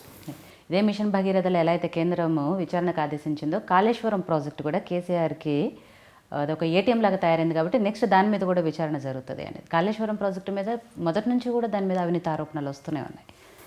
ఎప్పుడు కూడా లేవండి, ఎప్పుడు కూడా వీళ్ళు మా ఉక్రోషంతో మాట్లాడే మాటలు తప్ప వాళ్ళకు ఒకటే ఏడిపోయిందంటే అసలు ప్రపంచ చరిత్రలోనే కాళేశ్వరం ఒక అద్భుతం. ఒక ముఖ్యమంత్రి తనే శంకుస్థాపన చేసి తనే ప్రారంభించడం అనేది, 1,00,000 కోట్ల రూపాయల ఖర్చుతో ఆయన ఒక ప్రాజెక్టును పూర్తి చేసి ప్రారంభించడం అనేది ఒక అద్భుతం, ప్రపంచ అద్భుతం అది. దాన్ని కేసీఆర్ చేయగలిగిండు అనేది వీళ్ళ ఏడుపు. మోడీ ప్రధానమంత్రి అయిన తర్వాత ఇగో ఇది చేసిండు అని చెప్పి చెప్పగలిగింది ఒకటి టక్మని చెప్పండి మీరు, ఏమైనా ఉందేమో చెప్పగలుగుతారు. ఒకటి ఏం చెప్పగలుగుతారంటే తప్పకుండా మహిళగా మీరు రోజు పొద్దుగాల వెలిగించే గ్యాస్ 400 నుంచి 1200 చేసిండు. మీరు వాడే కారుకు 60 రూపాయల పెట్రోల్ను 100 రూపాయలు 120 చేసిండు. 50 రూపాయల డీజిల్ను 100 రూపాయలు దాటిచ్చిండు. తప్పకుండా చెప్పగలరు ఇవి. ఇంకా ఇది కాకుండా ఇవి మీ జేబులు కొట్టడానికి చేసిన పనులు చెప్పగలరు, కానీ మీ జేబు నింపడానికి చేసిన పని ఒకటి చెప్పగలుగుతారు ఏదన్నా? మోడీ కేసీఆర్ ఏం చేసినంటే 100 చెప్పగలుగుతారు ఈ తెలంగాణ ప్రజలు. మీరు ఎక్కడికి వెళ్ళినా ఇంత పెద్ద దేశం నడుస్తుందంటారా? అదే కదా నడుస్తుంది కదా, ఈ దేశం కర్మ అది. ఇప్పుడు బీజేపీ నాయకులందరూ చెప్పేది ఏంటి, రాష్ట్ర ప్రభుత్వం ఏ కార్యక్రమం నేను ఏమంటున్నా, ఏం చేసిండో చెప్పండి, వస్తున్న నిధులు ఉన్నాయి, ఏం చేసిండో చెప్పండి. కేంద్రం నుంచి వెళ్ళి నిధులు ఏమీ రావట్లేమండి. మనకు రావాల్సినవి రావడం లేదు, మనం తీసుకునే లోన్లకు కూడా ఆటంకమే కల్పిస్తున్నారు తప్ప. ఇప్పటికీ ఉదాహరణలతో సహా 100 చెప్పినారు. కేటీఆర్ గారు కావచ్చు, కేసీఆర్ గారు కావచ్చు, మా ఆర్థిక శాఖ మంత్రి గారు కావచ్చు, హరీష్ రావు గారు కావచ్చు, ప్రతి ఒక్కరు కూడా ఆధారాలతో సహా చెప్పినారు. మా రాష్ట్రం నుంచి మీరు తీసుకుపోయింది ఇన్ని, మాకు వాపసు వచ్చినాయి ఇన్ని, ఇంకా మాకు రావాల్సిన ఇన్ని మీరు ఇవ్వలేదు, ఎగ్గొట్టినరు అనే విషయాన్ని ఆధారాలతో సహా మేము చెప్పినాం. అది కాదని చెప్పమానండి, ఎక్కడి నుంచి ఇచ్చారు? అంటే ఇప్పుడు సర్పంచ్ల నిధులకు సంబంధించి అయినా లేకపోతే గ్రామాల్లో మా హక్కు అది, డబుల్ బెడ్రూమ్ మా హక్కు, ప్రతి దాంట్లో కేంద్ర ప్రభుత్వం మా హక్కు, మాకు రావాల్సినవి ఇంకా మొత్తం ఇవ్వలేదు. మీ నెల జీతం మీకు ఇవ్వాల్సినంత ఇస్తే ఇచ్చినట్టు లెక్క, మించి ఇస్తే మీకు ఈ నెల 1000 రూపాయలు అదనంగా ఇస్తే మీకు ఏదైనా ఇన్సెంటివ్ ఇచ్చిండు అనుకోవాలి. ఇక్కడ మీకు ఇచ్చిందే కోత పెట్టి ఇస్తే ఇచ్చిన వాటికి లెక్క అడిగినప్పుడు లెక్కిస్తే నెక్స్ట్ వస్తాయి. అసలు లెక్క లేకుండా రానే రావండి పైసలు. లెక్క లేకుండా యూసీ అనేది ఉంటుందండి. కేంద్ర ప్రభుత్వం ఇచ్చే నిధులకి యూటిలైజేషన్ సర్టిఫికేట్ అని పెట్టాలి. ఆ నిధులు ఉపయోగించిన తర్వాత మాత్రమే వాళ్ళు ఇస్తారు, వాళ్ళు ముందు ఇవ్వరండి. ఇది కూడా వాళ్ళకి తెలియక పాపం. ఇక్కడ ఈ రాష్ట్రానికి ప్రాతినిధ్యం వహిస్తున్న వాళ్ళకి నేను ముందే చెప్పినట్టు, వాళ్ళ గతంలో ఎప్పుడు ప్రభుత్వాలు నడిపిన దాంట్లో లేరు, వాళ్ళకి తెలియదు సిస్టమ్ ఏముంటుంది అనేది. ఎప్పుడు కూడా కేంద్ర ప్రభుత్వ నిధులు రాష్ట్ర ప్రభుత్వాలు ఖర్చు పెట్టి సర్టిఫికేట్ పంపిన తర్వాతనే రిలీజ్ చేస్తారు. తెలియక పాపం అమాయకత్వంతో మాట్లాడుతున్నారు. సో మీరు అన్నట్టు ఇందాక చెప్తున్నారు, రైతులకు అంత చేసాము ఇంత చేసాము, రైతు పక్షపాతిగా కేసీఆర్ ఉంటారు అన్న ఆయన అదే రైతులకు ఎందుకు అన్యాయం చేస్తున్నారు వడ్ల కొనుగోళ్ల విషయంలో? ఇంతకు మించిన అమాయకత్వం ఇంకోటి ఉండదు. కేసీఆర్ రైతులకు అన్యాయం అనే మాట అంటే రైతులు ఊరుకోరు, కొడతారు అక్కడికి వెళ్ళి ఎవరైనా మాట్లాడితే అన్నమాట. ఎందుకంటే ఈ దేశంలో కాదు, ఈ ప్రపంచంలోనే రైతాంగానికి కేసీఆర్ తీసుకొచ్చిన పథకాలు ఇంకొకటి తీసుకురాలేకపోయారు. రైతాంగానికి కేసీఆర్ చేసిన సేవ ఇంకొకటి చేయలేకపోయారు, చేసే ఆలోచన కూడా ఎవరు రాలే ఇప్పటివరకు. ఏ రాష్ట్రం అండి 1,00,000 రూపాయలు రుణమాఫీ చేసిన రాష్ట్రం? ఏ రాష్ట్రంలో ఉందండి రైతు బీమా? ఏ రాష్ట్రంలో ఉంది రైతు బంధు? అసలు ప్రపంచంలో ఎక్కడైనా ఉందా? భారతదేశంలో మిగతా రాష్ట్రాలు పక్కన పెట్టండి, ప్రపంచంలో రైతు బీమా ఉన్న ఒక్క దేశాన్ని చూపించగలుగుతారు ఎవరైనా? అది ఎటువంటి ప్రోగ్రెసివ్ స్టేట్ అనే కావచ్చు. అది ఈ దేశంలో అత్యంత ఎక్కువ సంపద ఉంది అని చెప్పుకుంటున్న అమెరికా కావచ్చు, లేదా అత్యంత వేగంగా అభివృద్ధి చెందిందని చెప్పిన చైనా కావచ్చు. ఆ దేశాలలో కూడా రైతు బీమా లేదు, రైతు బంధు లేదు. ఈ దేశంలో అయితే ఏ రాష్ట్రానికి దిక్కే లేదు, అటువంటి ఆలోచన వచ్చే నాయకుడు కూడా లేడు. ఇంకొకటి కూడా మీకు నేను మొదలే చెప్పినట్టుగా, తెలంగాణ రాష్ట్రం వచ్చే నాటికి 50 లక్షల మెట్రిక్ టన్నుల ఉత్పత్తితో ఉన్న ధాన్యం ఇవాళ 3 కోట్ల టన్నులకు పెరిగిందంటే కేసీఆర్ చేస్తే పెరిగిందా, పెరిగిందా? రైతాంగం వ్యవసాయం చేస్తే పెరుగుతుందా, చేయకపోతే పెరుగుతుందా? మీకు ఇంకోటి కూడా చెప్తాను. ఇవాళ ఊర్లలో పోయి మళ్ళీ వ్యవసాయం భూములు కొనాలనే ఆలోచన ఎందుకు వస్తుంది రైతాంగానికి, ప్రజలకి? వ్యవసాయం తెలియని వాడు కూడా మళ్ళీ ఇప్పుడు ఊర్లోకి వెళ్ళి కొనుక్కోవాలని ఎందుకు అనుకుంటున్నాడు?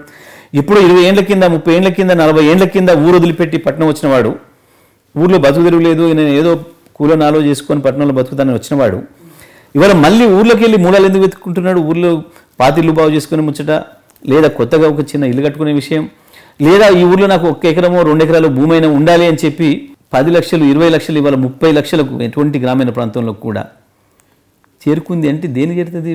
వ్యవసాయం మీద క్రేజ్ పెరిగితేనా, తగ్గితేనా? వ్యవసాయం లాభదాయకంగా ఉంటేనా, నష్టమైతేనా? ఎట్లా పెరుగుతుంది? ఇటువంటి వాస్తవాలు ఈ స్పష్టంగా కనబడుతుంటే ఏదో ఒకటి గాలి మాటలు మాట్లాడుతానంటే ఎవరు ఒప్పుకుంటారు? ఇక్కడ ఈ రాష్ట్రంలో ఉన్న ప్రతిపక్షం యొక్క దివాలా కోరుతాను అది, ఆ మాటలు మాట్లాడడం అనేది, అంత మించి ఏం లేదు. కానీ నిజాలు మనం కూడా మాట్లాడుకోవాలి జగదీష్ రెడ్డి గారు. రైతు బీమా అంటున్నారు, రైతు బీమా చనిపోయిన రైతుకు, సరే ఏ కారణంతో చనిపోయినా ఆయన ఆ రైతుకైతే ఇస్తున్నారు, అంతవరకు ఎవరు కూడా అభ్యంతరం చెప్పారు. కానీ బతుకున్నప్పుడు చేయని న్యాయము ఆయన చనిపోయిన తర్వాత మీరు రైతు బీమాల కింద ఇస్తే ఏం లాభం? ఇది ఇంకా తెలియదు తక్కువ మాట. బతుకున్నప్పుడు చేయకపోవడం అనేది, బతుకున్నప్పుడే కదా ఇచ్చేది రైతు బంధు. కొనకుండా కళ్ళాల్లో రైతులు వడ్లు కొంటున్న ఏకైక రాష్ట్రం ఈ దేశంలో ఒక తెలంగాణ. ఎప్పుడైనా సరే ఈ 6 ఏళ్లుగా పండిన ప్రతి గింజను కొన్న ఏకైక రాష్ట్రం తెలంగాణ. ఏకైక రాష్ట్రం, మీరు మళ్ళీ రాసుకోండి, ఏకైక రాష్ట్రం తెలంగాణ. కోవిడ్ ఉన్న సందర్భంలో కూడా ఇంట్లో నుంచి బయటికి ఓడొచ్చే పరిస్థితి లేకపోతే మిగతా రాష్ట్రాలకి వెళ్ళిపోయిన కూలీలను కూడా తీసుకొచ్చి, మా సొంత రైళ్లు పెట్టి కూలీలను కూడా తీసుకొచ్చి మిల్లులు నడిపించి మొత్తం ధాన్యాన్ని కొన్న ఏకైక రాష్ట్రం తెలంగాణ ఈ దేశంలో. ఇంకోటి కూడా చెప్తాం మీకు, ఇప్పటి వరకు భారతదేశంలో అత్యంత ఎక్కువ కొనుగోలు కేంద్రాలని ప్రారంభించిన రాష్ట్రం కూడా తెలంగాణ. మాతోని 3 4 ఉన్న పెద్ద రాష్ట్రాల కంటే ఎక్కువ సంఖ్యలో ప్రతి ఊర్లో ఒక ధాన్యం కొనుగోలు కేంద్రాన్ని ఏర్పాటు చేసిన ఏకైక రాష్ట్రం తెలంగాణ. తెలంగాణ ప్రభుత్వం కొనలేదు అంటే రైతులు చెప్పుతో కొడతారు వీళ్ళని. కొట్టిలు కూడా నల్లగొండకు వస్తే చెప్పులతో కొట్టి పంపించారు. ఇంకా కూడా బుద్ధి రావడం లేదు మాట్లాడడానికి. కోవిడ్ టైంలో కూడా కొన్నామన్నారు, మరి ఇప్పుడు ఎందుకు కొంటలేరు? ఇప్పుడు మేము ఎందుకు కొనడం లేదు? ఇప్పుడు కొంటున్నాం. అసలు వాస్తవానికి ఇప్పుడు కొనే పరిస్థితి లేదు వాస్తవానికి. అయినా కేంద్రం చేసిన మోసం, కేంద్రం చేసిన దగ. ఒకవైపు కేంద్ర ప్రభుత్వం ఏమో మాకు దొడ్డొడ్లు వద్దు, మేము కొనము అని చెప్పి మీరు రాసివ్వండి అని చెప్పి బలవంతంగా రాయించుకున్నారు. వాళ్ళ పార్టీ అధ్యక్షుడేమో మీరు ఒడ్లు వేయండి ఏదైనా సరే మేము కేంద్రంతో కొనిపిస్తా అన్నాడు. మీ అందరి సాక్షినే కదా మేమందరం ఢిల్లీ పోయి కూర్చొని మొత్తం ప్రతి గింజ కొనాలని చెప్పి మేము డిమాండ్ చేసింది. కొనము అని చెప్పి కరాఖండిగా చెప్పింది వాళ్ళే కదా. చివరికి వాళ్ళు కొనకపోయినా రైతాంగం అమాయకంగా ప్రభుత్వాల మీద విశ్వాసం పెట్టుకొని వేసిండ్రు కాబట్టి ఎంత నష్టమైనా మనమే కొందామని కదా ఇవాళ కేసీఆర్ గారు కొంటుంది. ఇవాళ కేంద్రం తీసుకోవడం లేదు, తెలంగాణ రాష్ట్రమే తీసుకుంటుంది. ఇవాళ స్పష్టం ఇది. కొనడం లేదని ఇవ్వడం అంటే అంతకు మించిన వెదవ మాట ఇంకోటి ఉండదు కదా. కేంద్ర రాష్ట్ర ప్రభుత్వాల మధ్య చాలా యుద్ధ వాతావరణం అయిన తర్వాత ఇక కేంద్రమ్మ మోసం చేసింది మనమే కొనుక్కుందామని లాస్ట్లో కేసీఆర్ గారు నిర్ణయం తీసుకున్నారు. కానీ మొదటి నుంచి ఎందుకు లేదు? అగ్రిమెంట్ చేసిన రోజు ఎందుకు లేదు? అగ్రిమెంట్ చేసిన రోజే చెప్పినాం కదా, అగ్రిమెంట్ కొనవలసింది కేంద్రం. ఇక్కడ మీకు ఇంకో విషయం కూడా తెలియాలి. ఈ దేశంలో ఆహార భద్రతా చట్టం తీసుకొచ్చిన కేంద్రం ఈ దేశంలో పండిన ప్రతి గింజను నేనే కొంటా అని చెప్పి చట్టం చేసింది. చేయడమే కాదు, ఈ దేశ అవసరాలకు సరిపోయే పద్ధతుల్లో ఆహారం ఉత్పత్తి కావడం లేదు అని చెప్పి కొత్త రకం వరి వంగడాలను తానే తయారు చేసి ఉత్పత్తిని పెంచమని చెప్పింది కేంద్రమే. ఆ తర్వాత ఈ దేశానికి సరిపోయే ఆహారం నిల్వలు పెట్టాల్సిన బాధ్యత కేంద్ర ప్రభుత్వాన్ని కాబట్టి ఆ సైంటిఫిక్ గోడౌన్స్ నిర్మాణం చేయడానికి ఎఫ్సిఐని ఏర్పాటు చేసింది కూడా కేంద్రమే. అంతేకాదు, ప్రత్యేకించి అత్యంత ఎక్కువగా వరికి అనుకూలమైన ప్రాంతం ఆంధ్రప్రదేశ్, ఆనాడు సమైక్య ఆంధ్రప్రదేశ్. ఇక్కడ రెండో పంట కూడా పండియవచ్చు, మిగతా రాష్ట్రాల్లో అవకాశం లేదు. కానీ ఇక్కడ రెండవ పంటలో ఎక్కువ కూడా నూక అవుతుంది, ధాన్యం కట్ అవుతుంది. కాబట్టి నూక కాకుండా చేయడం కొరకు ఒక కొత్త టెక్నాలజీ వచ్చింది ప్రపంచంలో, జపాన్లో. ఆ పార్బాయిల్డ్ సిస్టమ్ ఏదైతే ఉందో దాని ద్వారా నూక కాకుండా కాపాడవచ్చు అని చెప్పి ఆ టెక్నాలజీని తీసుకొచ్చి ప్రోత్సహించింది కూడా కేంద్ర ప్రభుత్వమే. గత 40 సంవత్సరాలుగా వాళ్ళు తెచ్చిన టెక్నాలజీ ప్రకారమే పార్బాయిల్డ్ రైస్ కూడా మొత్తం కూడా ప్రారంభమైనాయి. దానితోని ఈ దొడ్డు రకం వరి ధాన్యాన్ని తయారు చేసి ప్రజలకు ఇచ్చింది కూడా కేంద్ర ప్రభుత్వమే.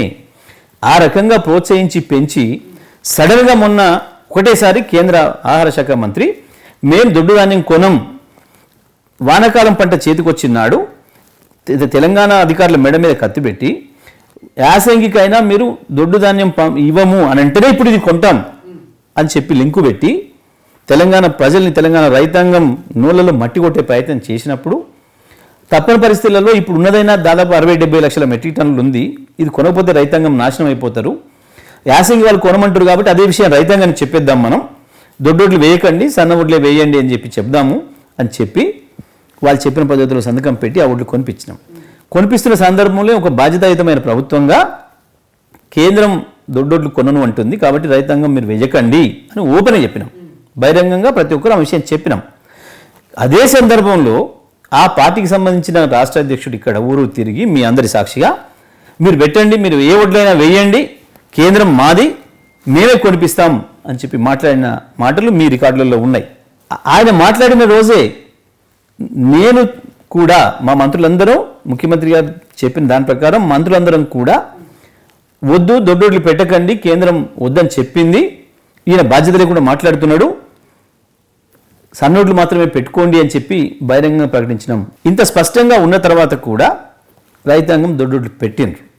కాబట్టి ఈ రాష్ట్ర రైతాంగం తరఫున కొట్లాడాల్సిన బాధ్యత మా పైన ఉంది కాబట్టి మేము కేంద్రం దగ్గర వెళ్ళినాం. తెలంగాణ రైతాంగం మీరు చెప్పిన విషయాన్ని మేము చెప్పినప్పటికి కూడా వాళ్ళకున్న పరిస్థితులలో దొడ్డు వరి పెట్టిండ్రు, 20 లక్షల ఎకరాల్లో పెట్టిండ్రు. ఒక 30-35 లక్షల టన్నులు మెట్రిక్ టన్నులు వచ్చే అవకాశం ఉంది, అది కొనండి ఈసారికి అని చెప్పి పోయి మేము రిక్వెస్ట్ చేసినాం.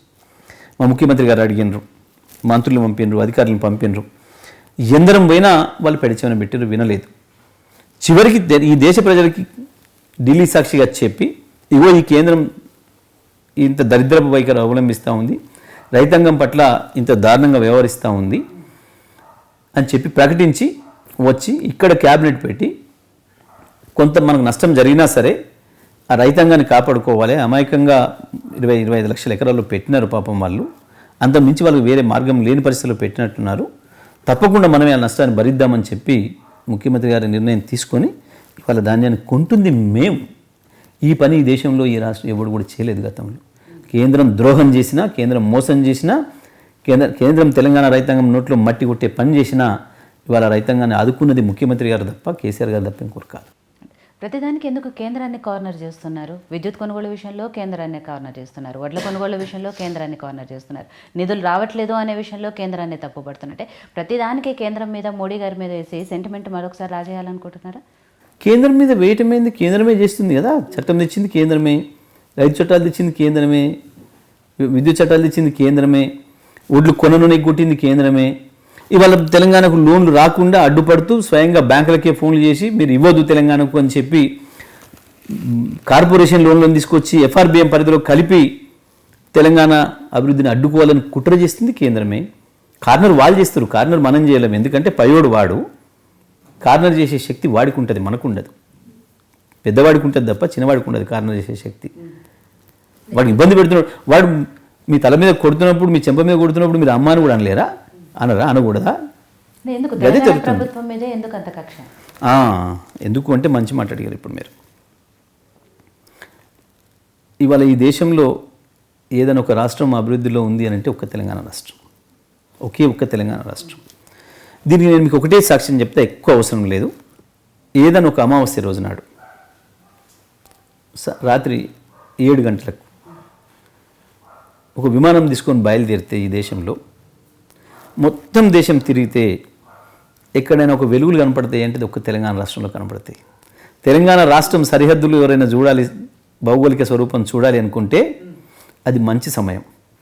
నేను ఒక మాట చెప్పాను మొన్న, మోడీ గారు ఇవాళ ఈ రాష్ట్రానికి వచ్చి చాలా చాలా పెద్ద పెద్ద మాటలు మాట్లాడిపోతున్న ఇతర రాష్ట్రాలకు సంబంధించిన ముఖ్యమంత్రులు కావచ్చు, కేంద్ర మంత్రులు కావచ్చు, లేదా మాజీలైన ముఖ్యమంత్రులు, ఈ దేశాన్ని వెళ్ళిన మాజీ అయిపోయిన ఒక పార్టీ నాయకులు కావచ్చు, ఈ దేశంలో అభివృద్ధిని చూడాలంటే వాళ్ళు గాంధీనగర్లో బయలుదేరి వారి విమానం తీసుకొని తెలంగాణ మీద నుంచి ప్రయాణం చేస్తూ ఉంటే వాళ్ళు భువనేశ్వర్ వరకు వెళ్తే అక్కడి నుంచి మొదలుకుంటే మొట్టమొదటి వాళ్ళకి లైట్లు కనపడేది మా తెలంగాణ పడమటి సరిహద్దు, మా వికారాబాద్, మా తాండూర్. చివరికి వెళ్ళేటప్పుడు మళ్ళీ వాళ్ళకి లైట్లు కనపడేది కేవలం మా భద్రాచలం, మా అశ్వరావుపేట. ఇవి తెలంగాణ తూర్పు పడమట్లు కనబడతాయి. ఇంకా కావాలనుకుంటే వాళ్ళదే సొంత రాష్ట్రం బెంగళూరులో బయలుదేరి రాయపూర్లో దిగితే వెలుగులంటూ కనబడితే మా గద్వాల, మా ఆలంపూర్లో, మా జోగులమ్మ దగ్గర. చివరికి వెళ్ళేటప్పుడు ఉత్తరం బాజు కనబడితే మా ఆసిఫాబాద్, మా ఆదిలాబాద్. ఇది ఇవాళ భారతదేశం స్వరూపం. అభివృద్ధి అంటే ఏందో చూడాలంటే అప్పుడు స్పష్టంగా కనబడుతుంది. నేను ఇంకొక మాట కూడా చెప్తా ఉన్నా, ఒకవేళ మోడీ గారే స్వయంగా తన దేశం ఎట్లుందో 8 ఏళ్ల పాలన చూడాలనుకుంటే వారు కొనుక్కున్న 3600 కోట్ల విమానంలో కూడా బయలుదేరవచ్చు, చూడవచ్చు. ఇది ఇంకా కావాలంటే ఇంకొక మాట కూడా చెప్తా, వీలైతే మా కేసీఆర్ గారిని కూడా పక్కన కూర్చోబెట్టుకొని బయలుదేరితే ఆ లైట్లలో చూపిస్తారు ఈ రాష్ట్ర అభివృద్ధి ఏందో. అద్భుతంగా ఆ లైట్ల వెలుగులో కనబడుతున్న ప్రతి గ్రామంలో ఉన్న ఒక వైకుంఠధామం కావచ్చు, ప్రతి గ్రామంలో ఉన్న ఒక పల్లె ప్రకృతి వనం కావచ్చు, ప్రతి గ్రామంలో ఉన్న ఒక సెగ్రిగేషన్ షెడ్ కావచ్చు, ఇంకా కావాలంటే ఈ సమయంలో వస్తే దాని ఆ ఊరు అంచున్న ఎక్కడో ఒక పక్కన పొలాల మధ్యలో ఉన్న అద్భుతమైన ధాన్యపు రాసులు కావచ్చు. తెలంగాణ అభివృద్ధి అంటే ఏందో, ఈ దేశంలో మిగతా రాష్ట్రాలకు తెలంగాణకు ఉన్న తేడా ఏందో అవో ఆ స్పష్టంగా కనబడుతుంది. అది వాళ్ళు తెలుసు కాబట్టే మిగతా దేశంతో పాటు తను ఏలుతున్న మిగతా దేశంతో పాటు తెలంగాణను కూడా చీకట్లకు పంపాలని ఒక దుష్ట ఆలోచనతోని, ఒక క్రూరమైన ఆలోచనతోని తెలంగాణకు ఆటంకాలు సృష్టిస్తున్నారు. వాళ్ళు చేయలేని అభివృద్ధి కేసీఆర్ చేయడం అనేది వాళ్ళ కంటగింపుగా ఉంది. ఈ దేశ ప్రజలందరూ కూడా చూస్తున్నారు. ఈ దేశ ప్రజలు కేసీఆర్ గురించి మాట్లాడుకుంటున్నారు. ఈ దేశ ప్రజలు తెలంగాణ గురించి మాట్లాడుకుంటున్నారు. దీన్ని మాట్లాడకుండా చేయాలి. తెలంగాణను కూడా 1 గంట 2 గంటలో చీకట్లకు పంపితే మనం విజయం సాధిస్తామని ఒక మూర్ఖపు ఆలోచనతోని కుట్రలతోని ప్రయత్నం చేస్తున్నారు. అందువల్లనే ఇవన్నీ జరుగుతున్నాయి. ఈ కొట్లాటలు దానివల్ల జరుగుతున్నాయి తప్ప ఇంకోటి కాదు. ఇది నేనేదో కవిత్వం చెప్పడం కాదు, మీ అందరి సాక్షిగా, మీ మీడియా సాక్షిగా. ఎందుకు మహారాష్ట్రలో 100,000 మంది సర్పంచులు వచ్చి తెలంగాణలో కలుపుకోండి మా ప్రాంతాన్ని అడుగుతున్నారు? ఎందుకు కర్ణాటకలో స్వయంగా ఒక మంత్రి వేదిక మీద మాట్లాడుతున్న సందర్భంలో బీజేపీ పార్టీకి సంబంధించిన ఎమ్మెల్యే తను ఉపన్యాసం ఇస్తూ అయితే తెలంగాణలో పెట్టిన పథకాలు మాకు పెట్టండి, లేదా మమ్మల్ని తెలంగాణలో కలుపుకోవడానికి అనుమతి ఇవ్వండి అని ఎందుకు అడిగిండు? ఇవాళ మా చుట్టుపక్కల ఉన్న మిగతా అన్ని రాష్ట్రాలు, ఆంధ్రప్రదేశ్ కావచ్చు, మహారాష్ట్ర కావచ్చు, కర్ణాటక కావచ్చు, అక్కడ రైతాంగం, మన బార్డర్లో ఉన్న రైతాంగం మన రైతుల్ని బతిమాలుకొని 1 గుంటో 2 గుంటలో 3 గుంటలో భూమి కొనుక్కొని ఇక్కడ బోరేసుకొని వాళ్ళ పొలాలు వారించుకుంటారు. 24 గంటల విద్యుత్ మనది వినియోగించుకుంటూ. అంటే ఇవన్నీ ఏం తెలియజేస్తూ ఉన్నాయి? తెలంగాణలో అవకాశాలు ఉన్నాయి, తెలంగాణలో అద్భుతమైన అభివృద్ధి ముందుకు పోతుంది, మా రాష్ట్రాల్లో లేవు అని చెప్పి అక్కడ ప్రజలు చర్చించుకుంటున్నారు. కేసీఆర్ పరిపాలన తీరు, కేసీఆర్ కీర్తి ప్రతిష్టలు రాష్ట్ర ఎల్లలు దాటి దేశంలోకి విస్తరిస్తున్నాయి. అది ఢిల్లీకి తగిలే అవకాశం ఉంది అన్న భయంతో వాళ్ళు పరుగు పందెంలో ముందటూరికే వాడిని దాటలేని వాడు కాళ్ళలో కాలు పెట్టి ఇట్లా పడేస్తాడో, పడేసి వీడు ముందెళ్ళాలని ప్రయత్నం చేస్తాడో, ఒక తొండి ఆట ఆడతాడో, ఇవాళ మోడీ బీజేపీ పార్టీ గదే ప్రయత్నం చేస్తున్నారు. అందుకే ఇవాళ ఈ సమస్యలు వస్తూ ఉన్నాయి. కానీ ఎక్కడో మహారాష్ట్రలో ఉన్న సర్పంచులు మన దాంట్లో కలుపుకోమని అడుగుతున్నారు అంటున్నారు. ఇక్కడ సర్పంచులు ఆత్మహత్యలు చేసుకుంటున్నారు, ఇక్కడ సర్పంచులు బిచ్చం ఎత్తుకుంటున్నారు. ఎక్కడ లేదు, తప్పు అండి, అది తప్పు మాట. అది ఇక్కడ సర్పంచ్ ఎవ్వరు తప్పు ఏ పేపర్లలో లేదు, ఏ తప్పు లేదు.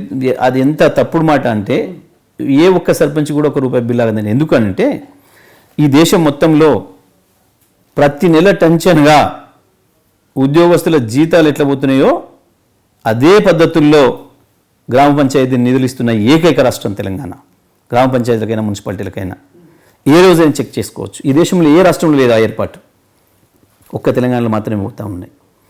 రాజకీయం కొరకు ఎవడో చిల్లరగాడు చిల్లర వేషాలు వేసి మీడియా వాళ్ళు ఓడోపోయి కొంతమంది చిల్లరగాడు ఇంట్లో కూడా మోపైపోయి తీసుకుపోయి నువ్వు చెయ్యి, నువ్వు ఇది చెయ్యి అని చెప్పి ఓ సోషల్ మీడియా మీటర్లో పెట్టి చేసే చిల్లర వ్యవహారాలు తప్ప ఎక్కడ కూడా ఏ ఊర్లో కూడా అటువంటి పరిస్థితి లేదు. చూపిస్తారా మీరు? ఎక్కడైనా ఈ రాష్ట్రంలో, ఎక్కడైనా ఈ దేశంలో పోయి మీ టీవీ ద్వారా పోయి ఒకసారి పరిశీలించడానికి చుట్టుపక్కల రాష్ట్రాలు ఎక్కడైనా సరే, అది గుజరాత్తో సహా ఏ రాష్ట్రమైనా తీసుకోండి, ఏ రాష్ట్రమైనా ప్రతి ఊర్లో ఒక పల్లె ప్రకృతి వనం ఉన్న రాష్ట్రం కానీ, ప్రతి ఊర్లో ఒక శ్మశాన వాటిక వైకుంఠధామం ఉన్న రాష్ట్రం కానీ, ప్రతి ఊర్లో ఒక సెగ్రిగేషన్ షెడ్ ఉన్న రాష్ట్రం కానీ, అన్నిటికి మించి ప్రతి గ్రామ పంచాయతీ ఒక ట్రాక్టరు ట్యాంకర్ కలిగి ఉన్న రాష్ట్రం కానీ, ప్రతి గ్రామ పంచాయతీలో ఒక నర్సరీ ఉన్న రాష్ట్రం కానీ, గ్రామ పంచాయతీ కానీ చూపిస్తారా? ఎక్కడైనా ఉందా?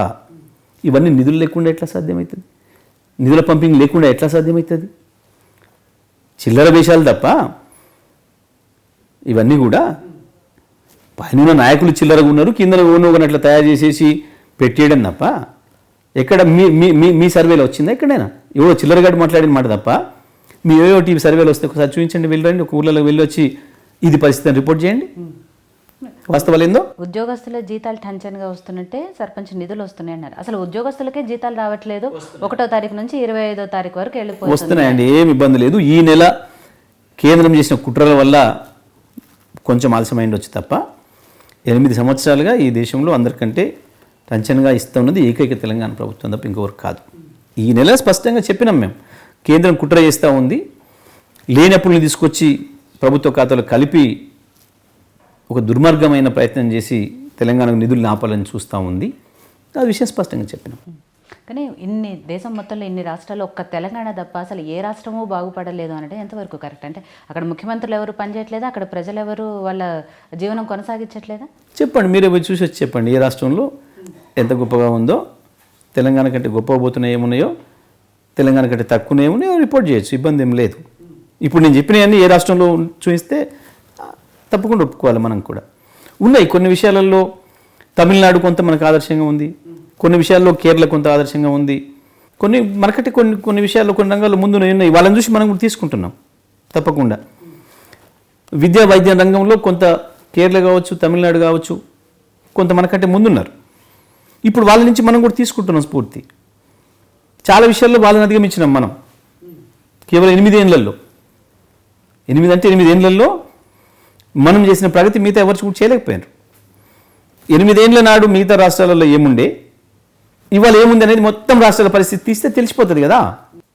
వీటితో పాటు ఏదైతే తెలంగాణ పునాదుల మీద అంటే నీళ్లు నిధులు నియామకాల పునాదుల మీద నడిచిందో, తెలంగాణ వచ్చిన తర్వాత నీళ్ల ప్రాజెక్టులో అవినీతి, నియామకాలు లేవు, నిధులు ఓన్లీ ఒక కుటుంబానికి మాత్రమే వెళ్ళాయి అనే విమర్శ మీద ఏం చెప్తారు? నేను చెప్పేది లేదు. ఈ మాట ప్రజల ముందు అంటే చెప్తాం కొడతారు వాళ్ళే. నేను మంత్రి సమాధానం చెప్పడం కాదు, ప్రజలు చెప్తారు, సాధారణమైన ప్రజలు. 2000 రూపాయలు పెన్షన్ తీసుకున్న ఒక పెద్ద మనిషి, ఒక ముసలమ్మ చెప్పగలుగుతుంది, ఒక ఒంటరి స్త్రీ చెప్తుంది. 3000 రూపాయలు పెన్షన్ తీసుకున్న ఒక వికలాంగుడు చెప్తాడు. కళ్యాణ లక్ష్మి 1,00,000 రూపాయలు పొందిన కళ్యాణ లక్ష్మి షాదీ బెనిఫిట్దారులు చెప్తారు. పెళ్ళై నెల తప్పిన ఒక 12,000 రూపాయలు తీసుకొని డెలివరీ అయ్యి బ్రహ్మాండంగా అక్కర్లేని ఆపరేషన్ల నుంచి బయటపడి ఆరోగ్యంగా ఇంటికి పోయిన తల్లి బిడ్డలు చెప్తారు.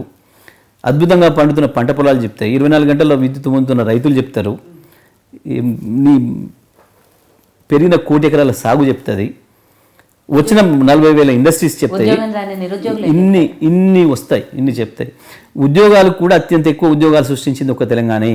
అత్యంత ఎక్కువ ఉద్యోగాలు ఇప్పటి వరకు 2014 నుంచి ఇప్పటి వరకు ఈ దేశంలో 1,00,000 పైగా ఉద్యోగాలు ఇచ్చిన ఏకైక రాష్ట్రం తెలంగాణ.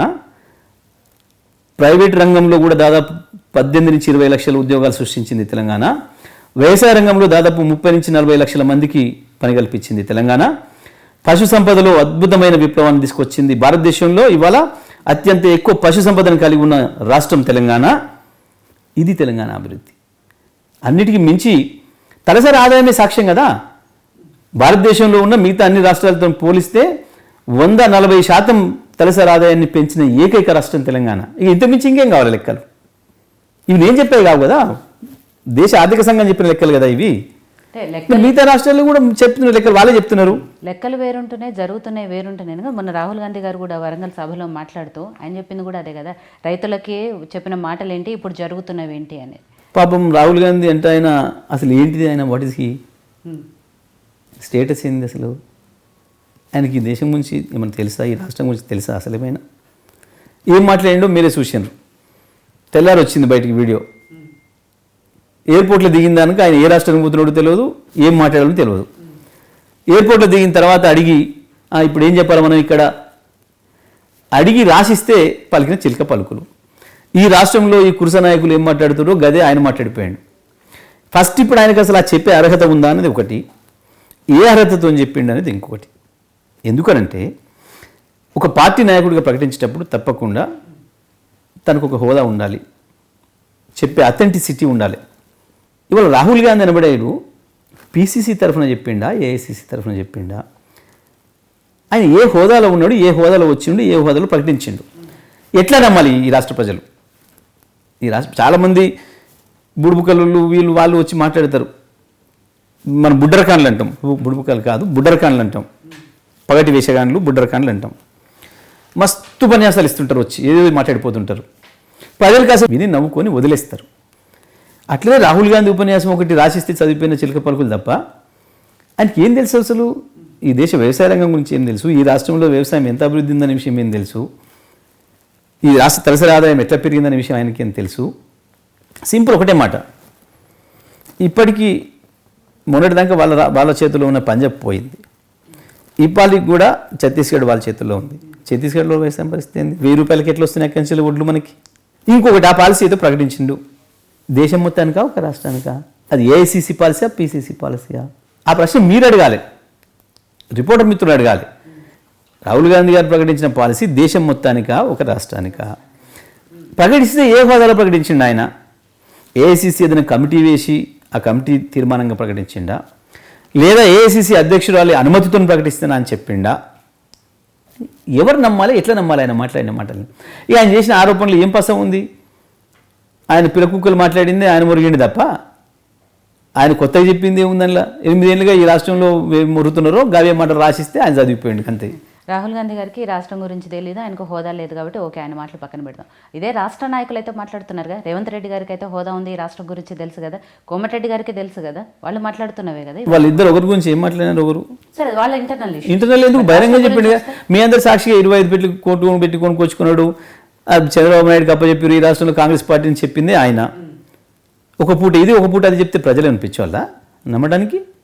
ఇప్పటికిప్పుడు నువ్వే తెలుగుదేశం కోవట్టు 25 కోట్లకు కొనుక్కొచ్చుకుని 10 అని చెప్పి మళ్ళీ ఆయన పక్కన నిలబడి మేము ఇద్దరం బుద్ధిగల్లోమే అంటే ప్రజలు అమాయకులా? ప్రజలు పిచ్చోళ్ళు అనుకుంటారా? వీళ్ళు కావాలి కూడా మాట్లాడితే దానికి అర్హత, దానికి లెక్క, దాన్ని ప్రజలు తీసుకుంటారు. అసలు ఏ బాధ్యతలు ఉండి ఏ బాధ్యతయుతంగా మాట్లాడారు? ఇంకో మాట కూడా చెప్తున్నాను నేను, రాహుల్ గాంధీ గురించి అయినా వీళ్ళ గురించి అయినా, ఒక పార్టీని నడపమంటేనే నడపడానికి చేతగాక దిగి పారిపోయినాడు. నీకు ఓడనిచ్చి తీసుకుపోయి అవతల ఓడు చేర్చమంటే మధ్యలో వదిలిపెట్టి పారిపోయినాడు.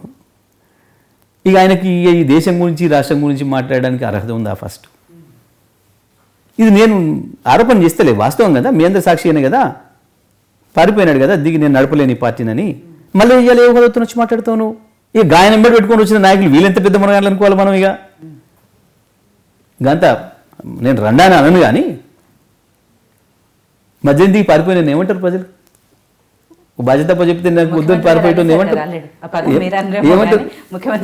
నేను అనకూడదు నా స్థాయికి, నేను అంటలేను కానీ ముఖ్యమంత్రి గారు అనొచ్చు, మనం బ్రహ్మాండంగా అనొచ్చు. చేసి చూపించిన నాయకుడు ఆయన. ఈ దేశంలో అనేకమైన అద్భుతాలని రానే రాదనుకున్న దాన్ని తెచ్చినవాడు, కానే కాదనుకున్న దాన్ని చేసి చూపించినవాడు. రానే రాదన్న తెలంగాణను తెచ్చిండు, కానే కాదనుకున్న విద్యుత్తును అద్భుతంగా చేసి చూపించిండు. ఈ రాష్ట్ర వ్యవసాయ రంగాన్ని అద్భుతంగా పట్టాలెక్కించి ₹1,00,000 కూడా ఎకరం లేని భూమిని ఇవాళ 30, 40, 50 లక్షలకు వచ్చింది అని అంటే వ్యవసాయ రంగం మీద పెరిగిన విశ్వాసం, వ్యవసాయ రంగం పైన ఒత్తిడి. ఒకనాడు అమ్మడమే తప్ప కొనడం తెలియని భూములు ఇవాళ కొనడమే తప్ప అమ్మేవాడు లేని పరిస్థితికి వచ్చింది. ఎంత కేసీఆర్ సాధించిన అద్భుతం ఇది, ఆయన నుంచి వచ్చిన ఆలోచనలు ఇవి. కాబట్టి కేసీఆర్ చెప్తే వింటారు ఈ రాష్ట్ర ప్రజలు, కానీ గీలోరు ఈ జోకర్లు ఈ బుడ్రకాయలు చెప్తే కూడా నమ్మడు. నాకు తెలియని విషయం ఏంటంటే, అంటే అభివృద్ధి చేస్తున్నారనో లేకపోతే తెలంగాణ రాష్ట్రాన్ని సాధించారనే దాంతో ప్రతిపక్షాలను ప్రజల్లో ఏ మాట అంటే ఆ మాట అనేయొచ్చా? అదే కదా అనకూడదు కదా మేము చెప్పేది. నోటికొచ్చిన బూతులు మాట్లాడొద్దు, ఒక ముఖ్యమంత్రి గారిని పట్టుకొని నోచుకొచ్చినట్టు మాట్లాడొద్దు, అది కదా చెప్పాల్సింది. ముఖ్యమంత్రి గారు ఎప్పుడు అనలేదండి. ముఖ్యమంత్రి గారిని మాట్లాడుతున్న మాటలు ఒక్కసారి మీరు అన్ని రికార్డ్ తీయండి, ఎవరోడు ఏం మాట్లాడుతున్నాడు నోటికొచ్చిన మాటలు. ముఖ్యమంత్రి గారు ఆయన నేర్పిన సంస్కారం మాకు కూడా ఉంది, మేము ఎవరో మాట్లాడుతున్నాం, మాకు రావండి మాటలు. ముఖ్యమంత్రి గురించి వీళ్ళు మాట్లాడుతున్న మాటలకు అంతకంటే ఎక్కువ వస్తాయి మాకు, కానీ అది విజ్ఞత కాదు, వద్దు అని చెప్తున్నారు. కాబట్టి ముఖ్యమంత్రి గారు మేము కూడా ఆగుతున్నాం. ఈ రాష్ట్రంలో ప్రతిపక్షాలు మాట్లాడుతున్న మాటలకి మేము మాట్లాడుతున్న మాటలు పెద్ద సమస్యనా? తీస్తారా? మీరు మొత్తం తీయండి. ఒక పిసిసి ప్రెసిడెంటు, ఒక బీజేపీ ప్రెసిడెంట్ తీసిన మాట్లాడిన మొత్తం మాటలు రికార్డు తీసి పెట్టండి, కేసీఆర్ గారు అన్న పదాలు పక్కన పెట్టండి. మీరు మాట్లాడుతున్నారు కాబట్టి మేము మాట్లాడుతున్నాం అన్నారు. ఈవెన్ సంజయ్ గారిని నేను ఇంటర్వ్యూ చేసినప్పుడు ఆయన ఇదే విషయం నేను అడిగాను, మీరు ఎందుకు మాట్లాడుతున్నా అంటే మా రాజకీయ గురువే ఆయన మాట్లాడితే డెఫినెట్గా మేము మాట్లాడతామని. ఈవెన్ అరవింద్ గారు కూడా అదే విషయం చెప్తారు. చీచి గాళ్ళు మనుషులు వాళ్ళ గురించి మాట్లాడతారు, మీరు గాలి పేర్లే నాకు ఇష్టం ఉండదు వినటం. రాష్ట్ర అధ్యక్షులు లేకపోతే గంత అగ్లీగా మాట్లాడేటోళ్ళు, బాధ్యతలు కూడా మాట్లాడేటోళ్ళు, ఏం మాట్లాడుతున్నారో ఎవరి గురించి మాట్లాడుతున్నారో సోయలేని వాళ్ళు నాకు అందరూ కదండి. ఇప్పుడు నాకు వాళ్ళు మాట్లాడే వాళ్ళన్న పట్టణాల్లో పెట్టిపోయి పుట్టిపోయారు, నేను మొత్తం గ్రామీణ ప్రాంతం నుంచి వచ్చినాం. మాకు ఇంకెక్కువ వస్తాయి మాటలు. ఎప్పుడు కూడా మేము మాట్లాడలేదు. ఏం పదాలు ఉపయోగిస్తారండి ముఖ్యమంత్రి గారి నుంచి వీళ్ళ స్థాయి ఎంత? వీళ్ళు చిల్లరగాళ్ళు, పార్టీలు ఇస్తే సీట్లు ఇస్తే పదవులకు వచ్చిన వాళ్ళు. కేసీఆర్ అది కాదు కదా, ఆయన చరిత్ర నిర్మాత, ఈ రాష్ట్ర ప్రజల్ని తన వెనకాల నడిపించిన వాడు. ఎవరికి విశ్వాసం ఉండేనండి? 2001లో తెలంగాణ రాష్ట్రం వస్తుంది ఎవడన్నా నమ్మిండా? ఏడున్నాయి ఈ కుక్కలనే వల్ల? అసలు ఇవాళ వీళ్ళకి వచ్చిన పదవులే కేసీఆర్ భిక్ష. వీడు తెలంగాణ బీజేపీ అధ్యక్షుడు, తెలంగాణ కాంగ్రెస్ అధ్యక్షుడు అనే పదం ఎక్కడి నుంచి పుట్టింది? కేసీఆర్ పెట్టిన భిక్ష. వాళ్ళు కూడా అదే అన్నారు, అదే తెలంగాణ రాబట్టి కదా ఆయన ముఖ్యమంత్రిగా ఉన్నారు అనేది. తెచ్చుకున్నాడు తెలంగాణ తెచ్చి ముఖ్యమంత్రి అయ్యండి కేసీఆర్. మీలాగా పైసలు పెట్టి కొనుక్కొచ్చుకోలే, పైరులు చేసి తెచ్చుకోలే కేసీఆర్. వివరాలు ఇచ్చిన ఏది ప్రజలు చెప్పాలి కదా, నువ్వు నేనంటే అవుతుందా? ప్రజలు చెప్పారు కదా వాళ్ళ స్థానం ఎక్కడో. చెప్పు దెబ్బలు పడ్డాకి ఇచ్చిందనే విషయం ప్రజలందరికీ తెలుసు. ఇచ్చిన మాట ఇచ్చినట్టు నిలబెట్టుకోలేదు. ప్రజలు చెప్పులతో కొట్టి తెచ్చుకున్నారు తెలంగాణ కేసీఆర్ నాయకత్వంలో, అందరికీ తెలుసు ప్రజలకి. అసలు ఏడమన్నారు వీళ్ళ పేర్లు వినపడ్డాయా ఎప్పుడన్నా? తెలంగాణ రాష్ట్రం రాకముందు ఈ పేర్లు ఎప్పుడన్నా విన్నారా అసలు మీరు? ఎక్కడ ఉండే వీళ్ళ స్థాయి, ఎక్కడ ఉండే వీళ్ళ స్థానం, ఎక్కడ ఉండే? వాళ్ళు కూడా అదే అన్నారు. ఇప్పుడున్న టీఆర్ఎస్ నాయకులు మంత్రులు చాలామంది తెలంగాణ టైంలో వాళ్ళు కూడా లేరు. సరే అదంతా సపరేట్ అంశం.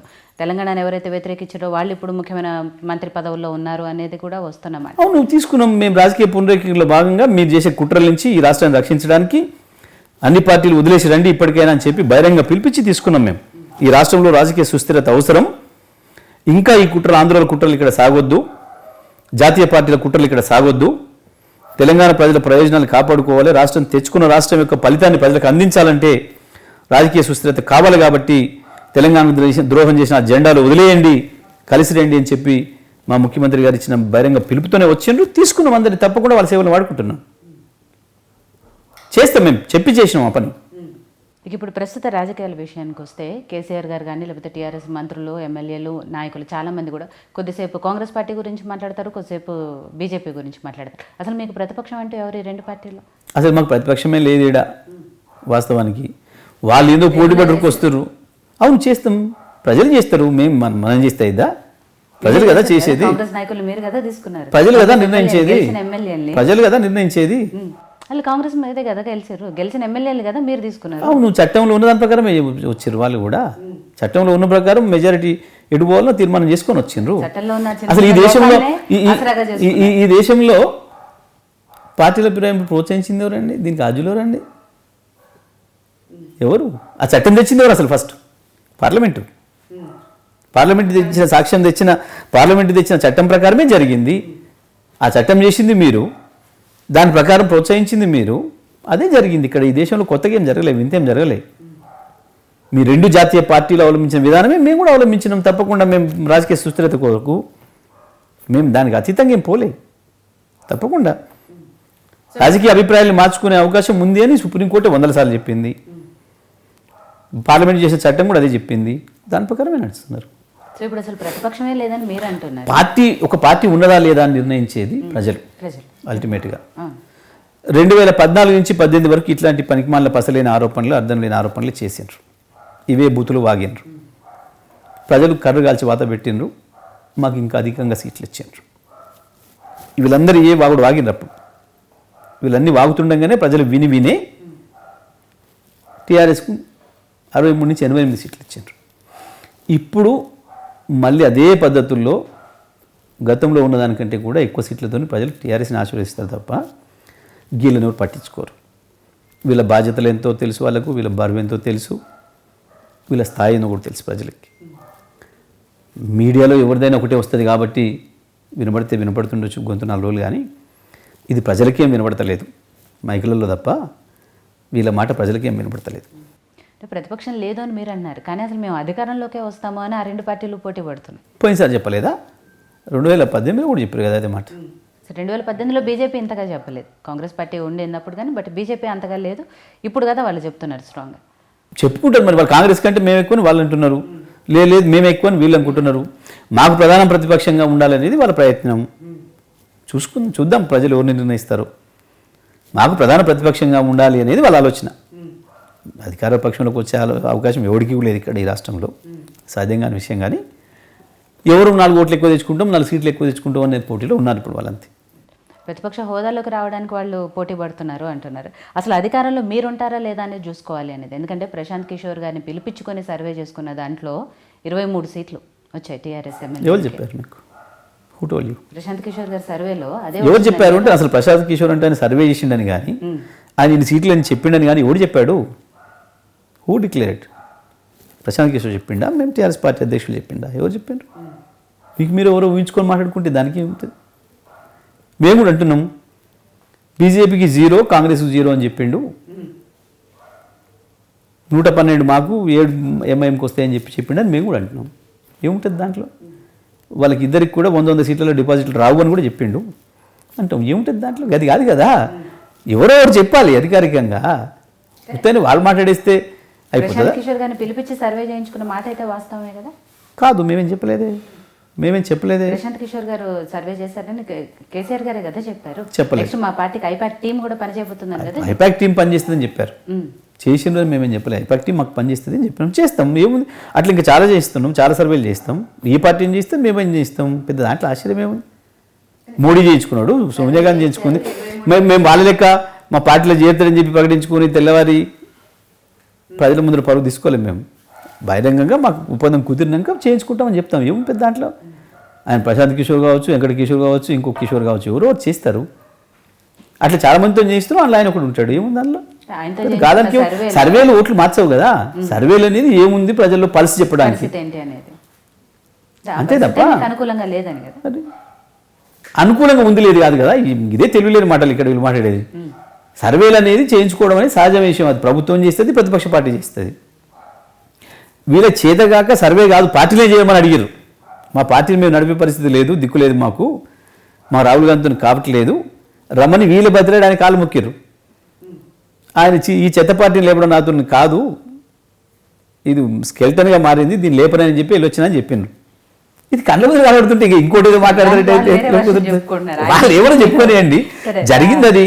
వీళ్ళు బతిమాలి కాలు పట్టుకున్నారు, ఆయన కాదని రిజెక్ట్ చేసినాడని స్పష్టంగా కనబడుతుంది. మేమే ఆయన మా పార్టీలో రమ్మని అడగలే కదా. సర్వే ఆయన వృత్తి, ఆయన వృత్తి సర్వే.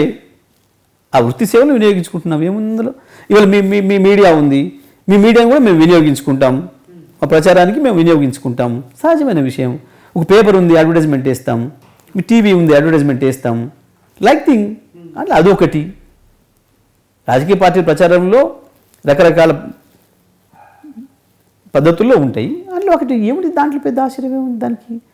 మరి ఈ దేశంలో మేమే మొదటిసారి తెచ్చినట్టు ఈ దేశంలో అన్ని పార్టీలు ఆయన సేవలు వినియోగించుకున్నాయి. అట్లా ఆయన ఒక్కడే కాదు కదా. ఆయన చర్చ ఇష్టం లేదు, నాకు ఆయన చర్చ మాట్లాడడం ఇష్టం లేదు. ఎందుకనంటే చాలా సర్వే సంస్థలు ఉన్నాయి, చాలా చేస్తున్నాయి. అందులో ఆయన కొంచెం మార్కెట్ చేసుకోగలేడు, అంతే ఏం లేదు దాంట్లో ఆయన పేరు. అట్లా పేరు లేకుండా చేసుకుంటాయి చాలా సంస్థలు. సరే, వేరు రకరకాల కారణాలు చేద్దాం, ఎవరో వారి పేరు బయటికి వేసుకొచ్చారు పెట్టిన. కానీ అట్లా చాలా ఉన్నాయి. ఈ దేశంలో 100 సంస్థలు చేస్తూ ఉన్నాయి, ఈ రాష్ట్రంలో కూడా చేస్తూ ఉన్నాయి. సర్వేలు 23 వచ్చినా 23లో ఈసారి సూర్యాపేట నుంచి జగదీష్ రెడ్డి గారికి కూడా లేదు సీటు అనే కూడా మాట్లాడుతున్నారు నాయకులు. అవన్నీ ఎందుకు సంతోషపండి కదా. అదేమైంది కాసేపు, ఇప్పుడు వాళ్ళ దగ్గర నాదేం పోదు కదా. కాసేపు అట్లా సంతృప్తి, ఆత్మసంతృప్తి ఉంటున్నారు, పొందనియండి, ఉంటుంది దాంట్లో. కానీ దీనికి అంటే ఎందుకు డౌట్ వస్తుంది జనాల్లో కూడా, ఎందుకుంటే ఎందుకో జగదీష్ రెడ్డి గారికి, కేసీఆర్ కుటుంబానికి, కేసీఆర్ గారికి పర్సనల్గా దగ్గరగా ఉండే జగదీష్ రెడ్డి ఈ మధ్యకాలంలో ఎందుకో దూరం అయ్యారు అని. ఏం మరి ఇప్పుడే వింటున్నాను నేను. మరి అటు కోరుకుంటారు కొంతమంది, పాపం చాలామందికి చాలా కోరికలు ఉంటాయి. అందులో ఇది ఒక కోరిక ఉంది కొంతమందికి. అది ఇంపాసిబుల్ థింగ్, అది జరిగే ముచ్చట కాదు అది. జగదీష్ రెడ్డి గారు అలానే ఉన్నారు, కేసీఆర్కి అత్యంత దగ్గరగానే ఉన్నారు. ఎప్పటికీ ఉంటారు అట్లనే. అది విడదీయని అనుబంధం. అది ఈ తెలియలేని వాళ్ళు, రాజకీయ పక్షులు మాట్లాడుకునే మాట్లాడి పాపం వాళ్ళ కోరికలు కొంతమందికి. ఎందుకనంటే నా మీద ఉండే ఈర్ష్యతోనో, కక్షతోనో, ఆడ నా మీద ఆరోపణలు చేయడానికి లేకనో, ఓడించడానికి అవకాశం లేకనో, ఆ ఉక్రోషంలోంచి మాట్లాడేది తప్ప ఇంకోటి కావు. సో జగదీష్ రెడ్డి గారు, మీ నియోజకవర్గం మీ జిల్లా విషయానికి వస్తే అక్కడ కోమటిరెడ్డి గారు, ఉత్తమ్ కుమార్ రెడ్డి గారు వాళ్ళు ఇలాంటి వాళ్ళు ఉన్నారు, స్ట్రాంగ్గా ఉన్నారు. నెక్స్ట్ అధికారంలోకి వస్తామనే ధీమాతో కూడా ఉన్న పార్టీలో ఉన్నారు కాబట్టి, సో వాళ్ళతో ఎలా ఉంది మీ పోటీ? నేను మొదలు 2014లోనే అసలు మేము లెక్కలేము అని అనుకున్న నాడు వాళ్ళ కోటను బదులు కొట్టి 6 సీట్లు మేము టీఆర్ఎస్ పార్టీ గెలిచినాం. 2018 నాటికి వచ్చే నాటికి చెప్పి గెలిచినాం. బహిరంగంగా నల్గొండ సభలో ఇది కాంగ్రెస్కు కంచుకోట కాదు, ఇది కాంగ్రెస్కు మంచుకొండ అవుతుంది, ఇది కేసీఆర్ కిలా అవుతుంది, గులాబీ జెండా కేంద్రం అవుతుంది అని చెప్పి మళ్ళీ 9 సీట్లు గెలిచినాం స్పష్టంగా. హేమీలు అనుకొని ఓడరనుకొని మేమే ముఖ్యమంత్రులు అవుతాం అనుకుంటున్న జానారెడ్డిని, వెంకరెడ్డిని కూడా ఓడగొట్టినాం. ఉత్తమ్ కుమార్ రెడ్డి గారు త్రుటిలో తప్పిండి అప్పుడు 18లో. మళ్ళీ ఆ తర్వాత ఎన్నికల్లో ఉత్తమ్ కుమార్ రెడ్డిని కూడా ఓడగొట్టినాం. ఇప్పుడు మీరు చెప్తున్న ఈ సోకాళ్ళు టవరింగ్ పర్సనాలిటీస్ కొండలు అనుకుంటున్న వాళ్ళందరినీ కూడా మంచి కొండలాగా చేసినాం. ఏదైతే ఉద్యమ నేతగా ఉన్న కేసీఆర్ గారు ముఖ్యమంత్రి అయిన తర్వాత ఆయన వ్యక్తిత్వం కానివ్వండి, మిగిలిన విషయాలంతా మార్పు వచ్చింది కాబట్టి ఇలాంటి వాళ్ళ దూరం అవుతున్నాము అని సాక్షాత్తు మన ఈటెల రాజేందర్ గారే చెప్పారు. సో మీరు ఆయనతో పాటు కూడా, అంటే ఈటెల రాజేందర్ గారితో పాటు ఆయనతో పాటు కేసీఆర్ గారితో కూడా చాలా సన్నిహితంగా ఉన్న టైంలో మీకు ఎలా అనిపించింది? అంటే నిజంగా ఆయనలో మార్పు ఉందా? కేసీఆర్ గారిలో? నేను మీకు ముందే చెప్పినాను, ప్రతిదీ నేను అనుకున్నట్టు జరగాలని ఎవరైనా అనుకుంటే అంతకు మించిన అమాయకత్వం ఇంకొకటి లేదు. పార్టీ నడిపేటప్పుడు తప్పకుండా అధినేతకు ఆ స్వేచ్ఛ ఉండాలి. ఎందుకంటే పార్టీని ప్రభుత్వాన్ని రెండింటిని నడపాలన్నప్పుడు తప్పకుండా తన ఐడియాస్ అనేవి ముఖ్యంగా అందరూ కూడా గౌరవించాలి. దాని ప్రకారం మనం నడుచుకుంటే ఏ ఇబ్బంది రాదు. దానికి భిన్నంగా మనం ఆలోచించినప్పుడు, దానికి భిన్నంగా మనం ప్రవర్తించినప్పుడు సమస్యలు వస్తాయి. వచ్చినా మళ్ళీ సరి చేసుకొని ఉండగలిగితే ఉంటారు. అట్లా సరి చేసుకోలేని వాళ్ళు ఆ రకమైన నిర్ణయాలు తీసుకుంటారు. దానికి ఎవరు చేయగలిగింది ఏం లేదు. ప్రస్తుతం అంత చర్చ ఏం జరుగుతుందంటే కేసీఆర్ గారు దేశ రాజకీయాల్లోకి వెళ్తున్నారు కాబట్టి, ఫెడరల్ ఫ్రంట్ పేరుతో ఆయన అక్కడ రాజకీయాలు చేస్తున్నారు కాబట్టి, ఇక్కడ మొత్తం కూడా అంటే కేటీఆర్ గారిని ముఖ్యమంత్రిగా చేయాలి అనేది ఒక చర్చ నడుస్తుంది. నిజంగా ఆ సూచనలు ఏమైనా ఉన్నాయా? దేశంలో పాత్ర వహించాల్సి వచ్చినప్పుడు మరి రాష్ట్రంలో ఎవరెవరికైతే ఇవ్వాల్సిందిగా తప్పదు. ఇచ్చినప్పుడు అన్ని అర్హతలు ఉన్నప్పుడు ఇస్తే తప్పే ఉంది, దాంట్లో తప్పేం లేదు కదా. ఆయన ముఖ్యమంత్రి చేయడం కోసమే ఈయన అక్కడికి పోతున్నారు. అది తెలియదు ఒక్క మాట అండి. తప్పకుండా ఇవాళ కేసీఆర్ సేవలు దేశానికి అవసరం ఉందనే విషయాన్ని దేశ ప్రజలు గుర్తిస్తూ ఉన్నారు. నేను ఎందుకు చెప్తున్నాను ఈ మాట అంటే, ఇప్పుడు మీరు ఈ మధ్యకాలంలో చూడండి, గత 4 సంవత్సరాలుగా ఈ దేశంలో ఏ రాష్ట్రంలో ఎన్నికలు జరిగినా తెలంగాణకు సంబంధించిన పథకాల చర్చ లేకుండా ఒక్క ఎన్నిక కూడా జరగలేదు. తెలంగాణ పథకాల గురించి చర్చ చేయడం అంటే కేసీఆర్ గురించి చర్చ చేయడమే. అది కేసీఆర్ పథకమే ప్రతిదీ కూడా. అంటే కేసీఆర్ చర్చ దేశమంతా కూడా జరుగుతూ ఉంది. చాలా మేనిఫెస్టోలలో మన పథకాలు రిఫ్లెక్ట్ అవుతూ ఉన్నాయి. ఈ దేశంలో ఉన్న ప్రతి రాష్ట్రంలో ఈ 4 ఏళ్లలో జరిగిన ప్రతి ఎన్నికలో తెలంగాణలో అమలయ్యే పథకాన్ని మేనిఫెస్టోలో పెట్టిన రాష్ట్రం అంటూ లేదు, పార్టీ అంటూ లేదు. అంటే ఈ రకంగా ఇవాళ ఇంకోటి కూడా నేను మీకు ఇంత ముందే చెప్పినట్టు, భారతదేశంలో అంతరి చీకట్లలో ఉంటే ఒక్క వెలుగులలో ఉన్నది తెలంగాణ. ఇవాళ గ్రామీణ ప్రాంతంలో అభివృద్ధి కావచ్చు, గ్రామీణ ప్రాంతంలో మౌలిక వసతులు కావచ్చు, పట్టణ ప్రాంతాల అభివృద్ధి, పంట ప్రాంతాల మౌలిక వసతులు, దీర్ఘకాలికమైన అభివృద్ధి, తలసరి ఆదాయం పెరుగుదల, అన్నిట్లో కూడా తెలంగాణ నెంబర్ 1 ఉంది. మరి ఇక్కడ ఈ రాష్ట్రానికి అందించిన సేవలు దేశానికి అందిస్తే కూడా ఉపయోగమే. ఇవాళ ఒక 3.5 కోట్ల ప్రజలకు అందించగలిగారు కేసీఆర్ గారు రాష్ట్ర ముఖ్యమంత్రిగా. దేశంలో అవకాశం వస్తే 130 కోట్ల మంది ప్రజలకు లాభం అవుతుంది అనుకున్నప్పుడు తప్పే ఉంది. ఇవాళ మోడీ గుజరాత్ ముఖ్యమంత్రిగా ఉండే కదా ప్రధానమంత్రి వచ్చిండు. ఆ రకంగా కేసీఆర్ గారికి ప్రధానమంత్రి అవుతామా కాదని పక్కన పెట్టండి, జాతీయ రాజకీయాల్లోకి వెళ్ళడం, జాతీయ ఎజెండా రూపొందించడం. ఇవాళ ముఖ్యమంత్రి గారు ఇంకో మాట స్పష్టంగా చెప్తా ఉన్నారు.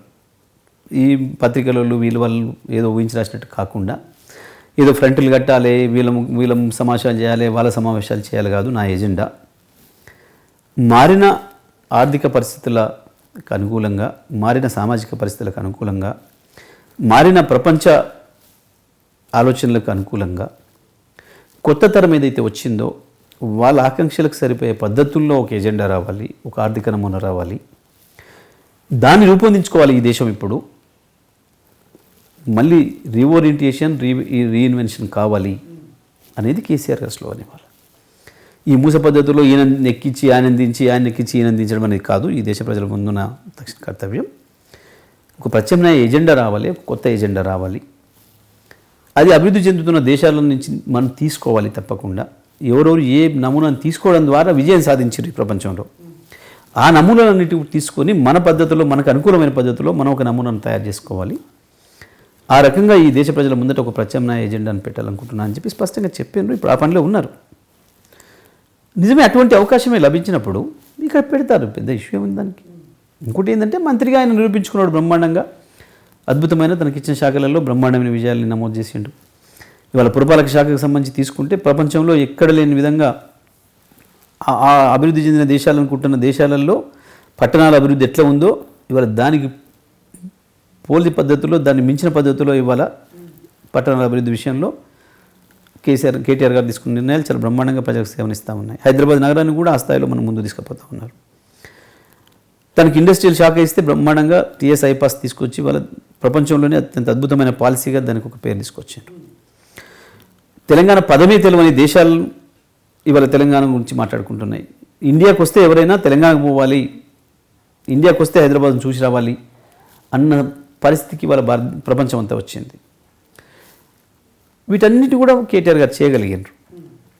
కాబట్టి తప్పకుండా ఒకవేళ అవకాశం వస్తే అవకాశం తీసుకుంటాడు, అందులో సందేహం లేదు. అవకాశం వస్తే పార్టీ కూడా ఇస్తుంది. దాంట్లో పెద్ద ఏందో దాని గురించి ఆలోచించుకోవాల్సిన అవసరం ఏం లేదు. చాలా చిన్న విషయం అది. సో జగదీశ్వర్ రెడ్డి గారు, ఫైనల్గా సరే ఈ 8 ఏళ్లలో టీఆర్ఎస్ ప్రభుత్వం చేసిన పనులు, అలాగే మీరు మంత్రిగా ఉన్న విద్యుత్ శాఖలో వచ్చిన మార్పులు, వీటితో పాటు ఇంకా 2 ఏళ్ల కాలం ఉంది. ఈ 2 ఏళ్ల కాలంలో జనాలకు చేయాల్సినవి కానీ, మీ నియోజకవర్గానికి సంబంధించి మీరు చేయాల్సినవి కానీ ఉన్నాయంటే ఏం చెప్తారు? మా నియోజకవర్గానికి సూర్యాపేటకు సంబంధించి నేను చాలా అభివృద్ధి కార్యక్రమాలని ప్రారంభం చేసినాం. అవన్నీ పూర్తి చేసుకునే పనిలో ఉన్నాం. మొదటగా మేము మంచినీళ్ళు ఇవ్వాల్సిన అవసరం ఉండే. సూర్యాపేట పట్టణం ఈ రాష్ట్రంలో, ఈ దేశంలోనే అత్యంత దారుణంగా ఒక పట్టణం యొక్క మురికి నీటిని మంచినీళ్ళుగా వాడిన ఏకైక పట్టణం సూర్యాపేట పట్టణం.